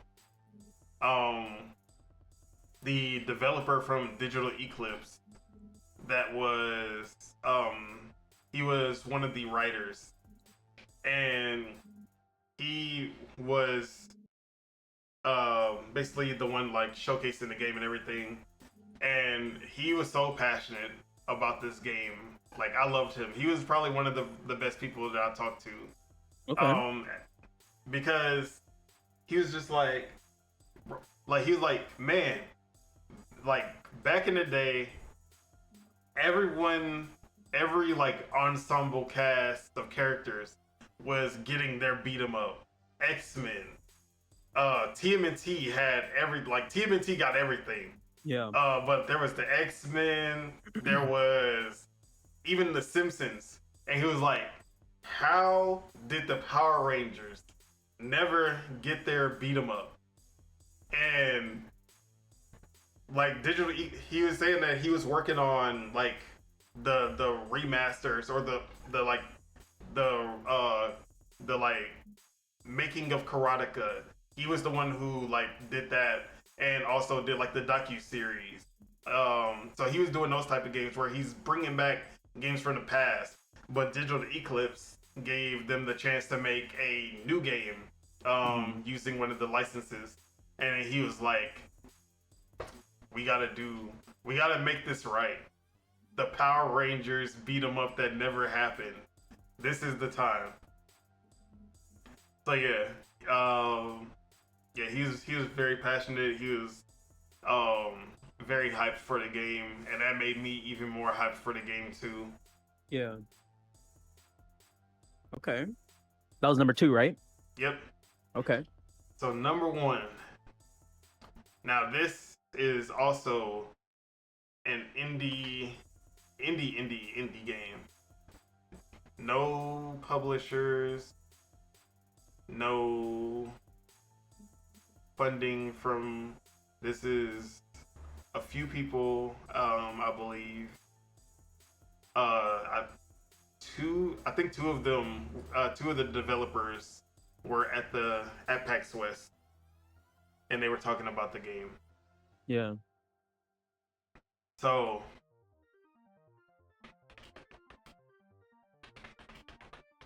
this is 9 times out of 10 gonna be a game just for me. Okay. This isn't something that is gonna be the mass appeal hit. But for me, it means something to me. Okay. So this game is called Pick Me. And this is a competitive dating sim Okay. using AI. Okay. So bear with me for a second. Yeah. All right. So I'm over here just. This was on the second day. I was by myself, so I'm just walking, minding my business, and then I see cute anime girls on the screen, and I'm like, oh, is this for me? Yeah. So I'm like, let me see what's going on over here. So this game, I'm watching other people play it. And then I'm like, competitive AI powered dating sim. How the hell does that even work? So I'm seeing the people play, and basically you're playing as two different characters, the two players, and there's an AI powered girl that you're trying to pick up. And both of y'all are literally like, you're typing out your answers. You're trying to pick up the girl, and you're trying to use answers that will basically, like, the girl will like. And the girls are randomized. They have different personalities every time you play. So different personality, different looks. It's randomized every time. So you don't know like what their likes and dislikes are gonna be until you start like asking them questions and talking to them. And like I said, this is AI, like Chat GPT powered. So the developer, I was playing with the developer on my turn, and the developer just started off asking her like, oh, what kind of movies are you into? Yeah. And then the AI would be like, oh, I'm into more action movies and something thrilling. And then she would say her answer, and then she would go to the other player, which was me. She like, what kind of movies are you into? Yeah. And then I was like, Star Wars. And then she's like, "Cut, you basic bitch." It's like, and she's like, "See, I'm more into something more like indie and like something less mainstream and cool." And then like, do you have any recommendations to the other player? And then he would say something, and then she'd be like, all right, your last chance. Do you have any recommendations for me about? And then, I was like, and like the AI model, because I've played other games that had less reactive AI models. Like, they were slow to respond. Yeah. They sometimes just didn't understand the context of what you were saying. Like, they weren't as good. This one was the best AI model I've seen in a game. Okay. It was like, as soon as you finish your answer, she's already typing out her answer. Like, responsive. Yeah. And accurate every time. Like, I was like, oh yeah, the Northman is like a sleeper hit that I think you should check out. And then she's like, oh man, that movie was amazing. It was gritty, and like, she starts describing the movie. Like, oh yeah, and like, this actor like did an amazing job. And then like, she would go to the next question after that. I'm like, fast, responsive, and accurate. And so we're doing this, we're going back and forth, but then they introduce this mechanic where they give you these cards, and then these cards are basically disruptors for the other player. So there was a card that I had in my hand, and it was like, with this card, you'll basically give the other opponent a word that they have to type whenever they do their answer. So he hit me with that card once, and then the card basically said you have to include dickhead in your next sentence. Okay. And I was like, bro.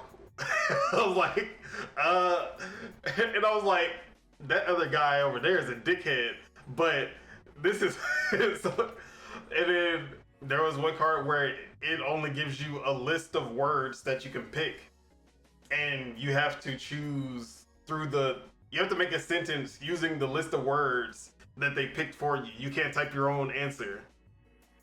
There was cards where you would make the other player cause a disruption where they wouldn't be able to answer. It was basically the skip. Like it skips whatever they're gonna say, and then she goes back to you. So these cards added a like hilarious element to it, kind of like playing like it then started to feel like, oh, we're playing like a Mario Party, like a Jackbox type of game where like we just started saying random shit to the girl, and then like we were just laughing the whole time, and I was like, bro, this was the most fun that I had playing a game at PAX West. Not one, because I was so impressed with how good the AI model was, but also just like the conversations that we were having were hilarious. Yeah. And then the so the two rounds that I watched before it was my turn, both players lost. Like both of them didn't get the girl. So there's a chance that you can both lose. When I played, I won. I got the girl. I'm the Rizzler. Yeah. So, and then the developer was like, "Oh, like, it's actually pretty hard to get the girl. Like, we made it so that like it's like for the most part, unless you're like you understand what like once you start to understand the personality of the girl, like what kind of answers to look for, and you can lead the conversation anywhere. Because like first we were talking about movies, then he basically shifted the conversation away from movies, and then we were talking about like food and restaurants, and then literally like specific restaurants, like she understood what we were talking about. And then also we were talking about gaming, and we were saying like, hey, have you ever been to PAX West? And then she was like, oh yeah, I've heard but never been. It seems like a pretty cool convention. And then we were like talking about video games, and then I forgot, she was like, yeah, I'm into like open expansive video games. And then like I'm not as like I like being able to explore and find things. I was like, oh, so you like Breath of the Wild, right? She's like, oh yeah, Breath of the Wild is one of my favorite. And I was like, yeah, I'm in love with this girl. Good thing my girlfriend's not here. That's funny. But yeah, like the AI was like this was like my damn AI in video games could be something moment, like if used correctly. So yeah, pick me Pick me. PvP AI powered dating sim. Okay. Yeah. And with that is my on the radar PAX West edition. Okay. Sick. So, was there anything that stood out for you? Um, so I haven't been doing that much into like research into games that are coming out, but I did listen to I think it was a Sacred Symbols Plus It had David Jaffe, Gene Park, and Colin on it. Colin Moriarty, of course. And at the end of that Sacred Symbols Plus, Gene actually talks a little bit about his experience with Zelda and Echoes of the Wisdom. Mm-hmm. That's what it's called, right? Echoes of the Wisdom? Yeah, Echoes of Wisdom. Yeah. And he pretty much says exactly as we kind of think it is. This is how he described it. He said it's like they turned a Link Between Worlds and like gave it like Tears of the Kingdom's like moveset almost. And right when he said that, I'm like, oh fuck yeah, this game's about to be hella good. But yeah, he had like a lot of really positive things to say about it, so I'm getting excited for that one for sure. But that's my main one for on the radar. Other than the game that I'm playing right now, which do you know what I'm playing? I have no idea. No? Okay, well I'm not gonna say it, but you can definitely go on my profile and you'll see because I do not know how to hide the games that are on Steam or yeah I'm on Steam. Oh, okay. Yeah, it's on there, so you'll see what I'm playing. But I'm and I think I have the go ahead from PD to talk about it, but I don't. I want to save my thoughts for when it's out. You know what I'm saying? Yeah. But yeah, if I wasn't playing the game, it definitely would be on my on the radar section. I'll say that. Okay. But yeah, Echoes of Wisdom. That game looks fucking sick. I'm excited. I love A Link Between Worlds, so that's music to my ears. Yeah, Link Between Worlds, one of my favorite 2D Zeldas. Yeah. And then Link's Awakening, my number one. Okay.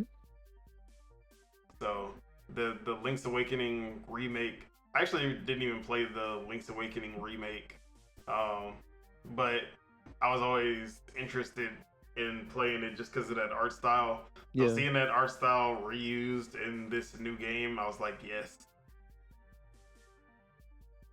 But yeah, I'm excited for it. For sure. But yeah, with that, let's get into the news. And obviously, there was some big news that happened today. Some huge, very big priced news. Yeah. Some huge news. And that was that the PS5 Pro was announced. Now, there was a 9-minute video from Mark Cerny talking about the power of the PS5 Pro, and he's just gloviating about this, like that 67% larger GPU and that advanced ray tracing, that AI upscaling, PSSR. And he was like, then that part where he started pouring the chocolate syrup on his chest, and then he was like, that Last of Us Part 2 fidelity mode, 60 FPS. Then he was like, GT7 ray tracing during gameplay, just like Forza Motorsport. Let's not talk about it. And then, so 67% larger GPU, advanced ray tracing, PSSR AI upscaling, similar to DLSS. Everything we've already known. Roughly 45% faster rendering overall. Okay. And then the majority of the presentation is them showing PS4 games Yeah. running on the PS5 Pro. And I'm like, Yeah. what the fuck are we doing here? Yup. Mm-hmm. What are we doing here? Not like the fact that Astrobot wasn't even listed in the games that are going to be PS5 Pro enhanced. Literally talking about, okay, you got your fidelity mode. Now you can play fidelity mode in 60 FPS. For the most part, it wasn't even like added features. It's literally playing games that already came out with a fidelity mode. Same graphics, just 60 FPS. That's what they spent the entirety of the presentation talk about. Why? And as we know, the CPU is basically the same. So as far as certain games that are very CPU intensive, say Grand Theft Auto 6, don't expect to be running that at 60 FPS. Just a bigger GPU will not be enough. With that said, the hardware itself could have been a win until we get to the end, and then we see the price. The PS5 Pro will be available November 7th in the US. $699.99. Womp womp womp. In Europe, $699.99. Uh-huh. UK. Oh wait, am I getting this mixed up? I don't know if it's. I don't know. One of these European currencies is $7.99.99. Too many nines. $7.99.99.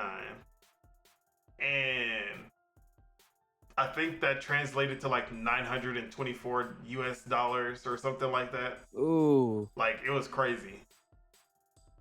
And then 119,980 yen. And you're like, okay, $200 more than the PS5. I guess that's not too bad. Until you realize that this is the discless version.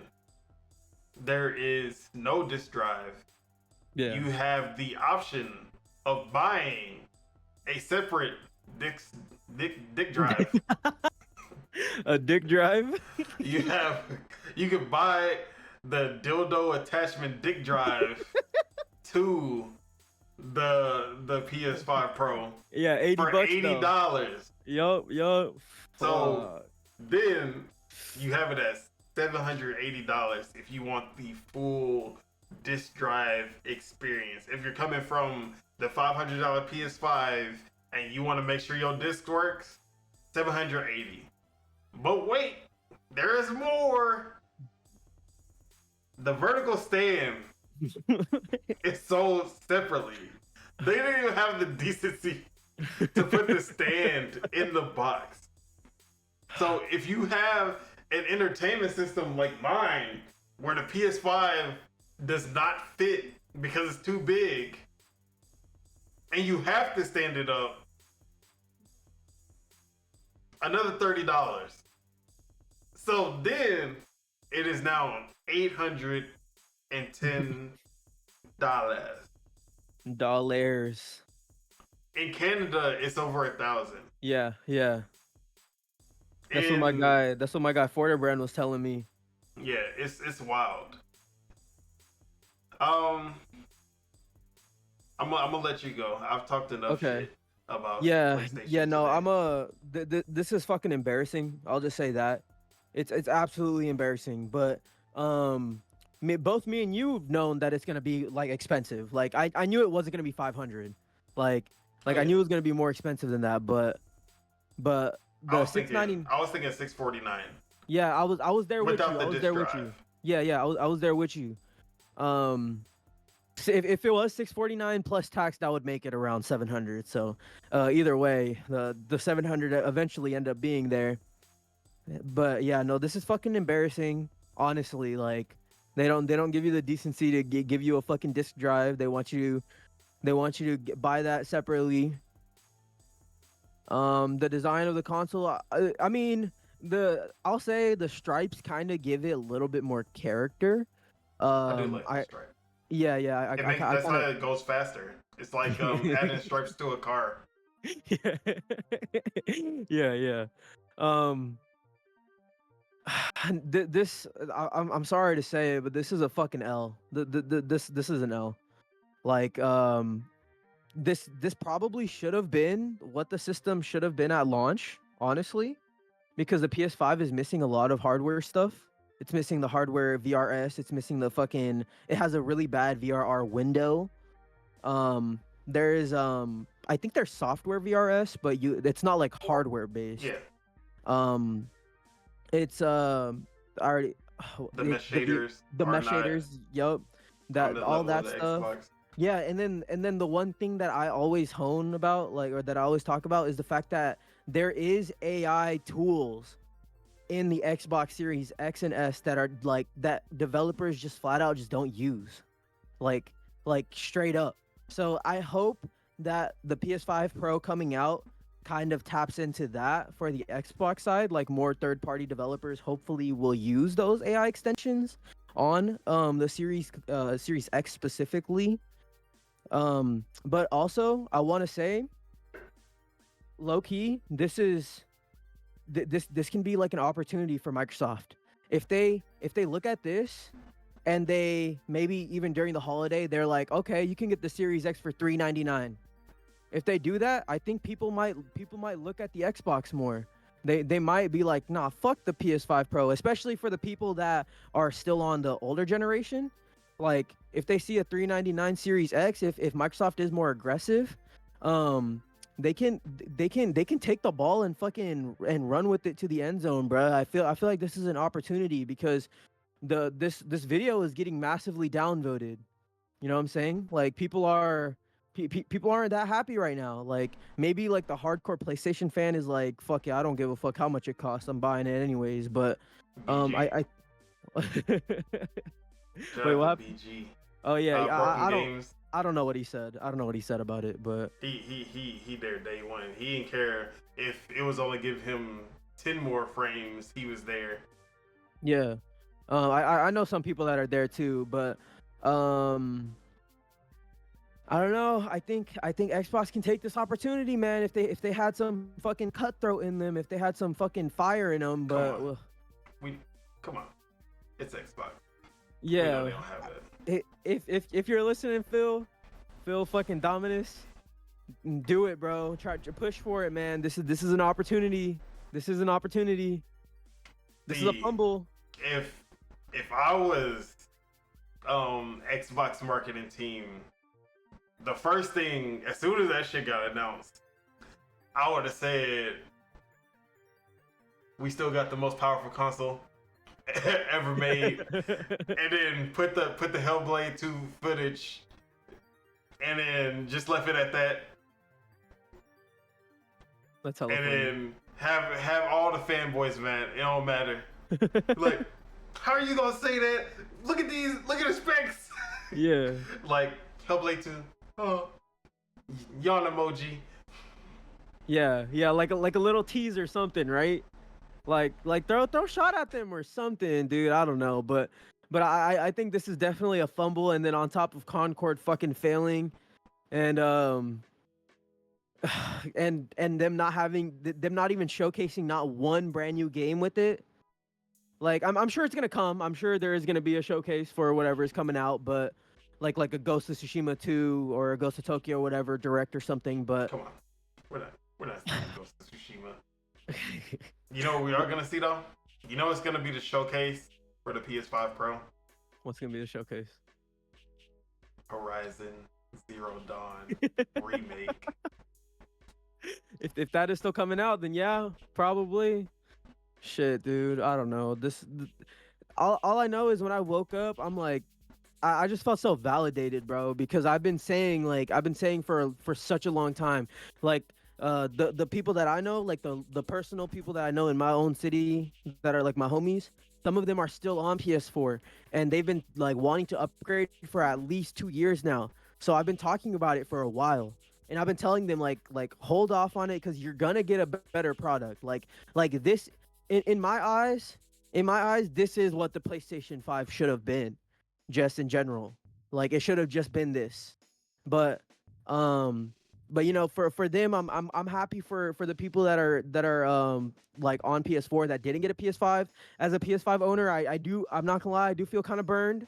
I do feel kind of burned. I wish I had the fucking like top of the line shit, but hey man, it's Sony. They're shady as fuck. So I mean, shit. if I was still on PS4 and I saw that the price tag was $700, I would go get a PS5. I would be like, damn, I waited for nothing. Mm, Because I ain't paying $700 for any console. Unless that whole doubles as a PC. If like the next Xbox is 700 but it has the full windows that you can go through and yeah. you can use it as a PC as well. That's the only way I'm paying $700 for anything console. Yeah. Mhm. Price tag is wild. No, price tag is disgusting, bro. It's disgusting. Like the fucking audacity. I'm sorry to say it, but the fucking audacity of Sony right now. Yeah, that's all I have to say. And there's people that are defending it, like Jeff Keighley talking about inflation. Like Look at the why are you inflation, defending it? guys. Why are you defending it? But yeah, it's embarrassing and I'm upgrading my PC 10 times out of 10 before I even think about getting this thing. But yeah, that's it. That's all I have to say about this. Look, Xbox announced the handheld. Stop playing games. Just say $400 gets you this handheld, plays all the next gen games at the way that you want to play it, and it's dockable, and you get everything $400. You don't need that PS5 Pro. Get the people what they want. Absolutely. Announce that shit 100%. I'm there before with the you. Switch. Yeah. For sure. Then tell them again, but confirm this time. Say it next year, or no, 2026. The next gen Xbox is coming out, and whatever they doing right here, it's not gonna be comparable. If that's what Xbox should do, but we know it's Xbox. They're not gonna do any of that. For sure. But when the Switch 2 gets announced end of this month, PS5 Pro is gonna be completely overshadowed. DOA. But yeah, I think the PlayStation definitely did not want to go up against Nintendo. I'll say that. So I always knew it was gonna come out this year because they do not want to compete with Nintendo. They don't want to compete with that. But yeah, for everyone that's already gonna chill out for this thing, God bless. Me, I'm cool. You ain't gonna see me buy that shit. I'll bend the knee on that one. Or Shout out to them. yeah. I'll which is not gonna happen. If I buy the shit, I'm bending the knee on this fucking on the show, bro. But I'm not gonna do it. Like I said, I'm already thinking about upgrading my PC. So looking at that price tag, I'm like, fuck yeah, I'm just gonna upgrade my PC. Fuck that shit. If not, then I'm just gonna wait. But yeah, that's all I got to say. PS4, PS5 Pro, big fart noise. All right, and yeah, man, that's basically all I had to say for the PS5 Pro as well. The Switch 2 can't come any wait. sooner, right? Bruh, Can't come any sooner. Exactly. I think we can end it there. For sure. We had some other topics, but okay. I think this would be a good spot to end it. Awesome. Yeah. And with that, that is it. That is all we have for you today. Thank you all for tuning in. And make sure you guys hit that subscribe button so you can keep up to date when Dual-Wield Gaming Podcast drops. This episode should be dropping. I'm probably just gonna drop it tomorrow. Okay. Upload it and drop it tomorrow. Nice. 2 p.m. Central, 3 p.m. Eastern, 12 p.m. our time. I can say that. Yes, sir. So, with that, let's go ahead and get your outro. Damn. Yeah. Let's go ahead and get your outro. Yeah. Subeg. I got you. I'm glad you made it safe. I'm glad you made it through that ordeal. You still got your sanity. 100%. You know, I'm still no bodies were caught. No. No bodies. But yeah, man, what you got going on this week? Yeah. Until the next episode. I got you. So yeah, if you listen to my story, hopefully you guys still made it. I did go on for a while. I will say the story actually had a really nice conclusion. I don't think I mentioned this, but I ended up the guy that got kicked out was on the bus that I was on. So I ended up actually talking to him, and like I said, I'll talk to anybody, you know, I see humans as just humans, like we come in all shapes and forms and sizes, and he was telling me like actually some really nice stories and some nice things about his life and about, you know, even like the members of Last Stand and stuff like that, and I just want to say, like, you know, there is like good people, you know, even if they might be misunderstood, like there are good people out there, but karma's real. Karma is 100% real. Like you fuck someone over, something's gonna happen to you. That's just how it works. And like I said, the spirit world's with me. The spirit world is protecting me, bro, and I'm so thankful. But for the people, hit your jump ropes. Hit your chest press. And do some cardio. Run a mile. Make yourself feel good and shit. Touch grass. But that's it. I wish I could touch grass, but there's no grass in these apartments. Oh no. Just dirt and pavement. Oof. It's all good. What about you, my guy? Let's get an outro. As for myself, Otaku. Did you even say the platforms that you can catch you on? Oh yeah. Bro, I always forget that shit, man. Twitter is Subeg Dollywell, SUBEGDHALIWAL. That's me. Discord, I think my name is just Subeg. If you just fucking look me up, you'll find me.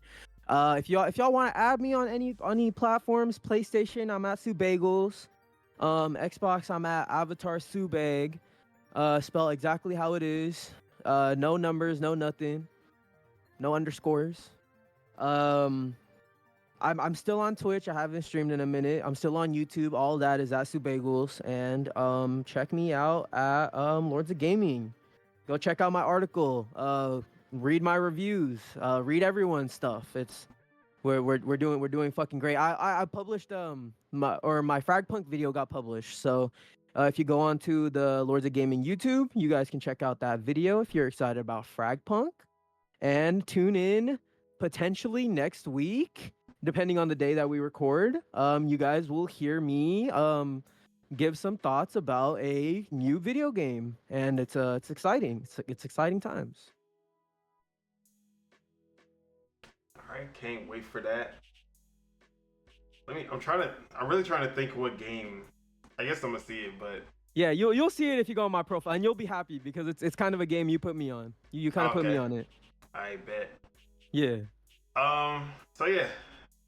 As for myself, Don Otaku, y'all can find me on Twitter at PastaFeet, F3ET. Also, you can find me on twitch.tv/DonSolo whenever I stream. That is SOLOW. And then you can obviously catch me here at Don Otaku, YouTube, where we do 2 podcasts on this channel. The one you see here, Dual-Wield Gaming Podcast, as well as a live show, Project Untitled Gaming Podcast, working title, where me and a group of my day ones talk about gaming, the whole gaming, and nothing but the gaming. That happens at 12 p.m. Central, 1 p.m. Eastern, 10 a.m. Pacific, every Saturday. Except, I actually don't know anymore because my schedule for work has become a little more sporadic. And I'm working the next 2 Saturdays. Okay. So I'm gonna have to figure something out. Got it. So stay tuned. Might have to shift some things around for Project Untitled. But with that, any last words for the folks before we get out of here? Thank y'all for watching us talk about video games. And for all the people that hit me up about what happened, I really appreciate it. Like the thoughts were, the thoughts helped, and you know, I'm a better person for it. I'm a better person for it, and I'm gonna continue to just be myself. And thank you for having me on the show, man. I fucking love doing these shows, dude. It's so much fun. Of course, wouldn't be anyone else, as I said. Blessings. And then, blessings. Let's see. What do I have for the people?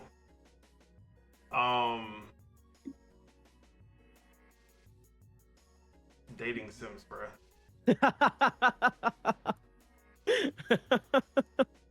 Look, I'm gonna tell y'all now. Go play some dating sims,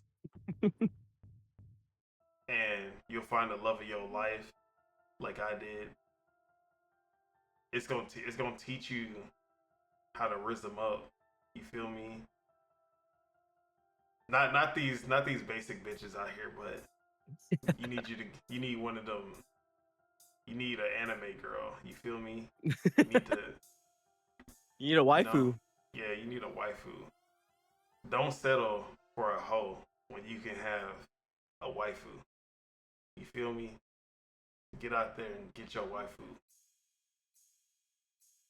And with that, that's how I'm gonna leave it. Okay. Peace out, y'all. Peace. Enjoy the rest of y'all day. We'll catch you on the next episode of Dual-Wield Gaming Podcast. Let's go.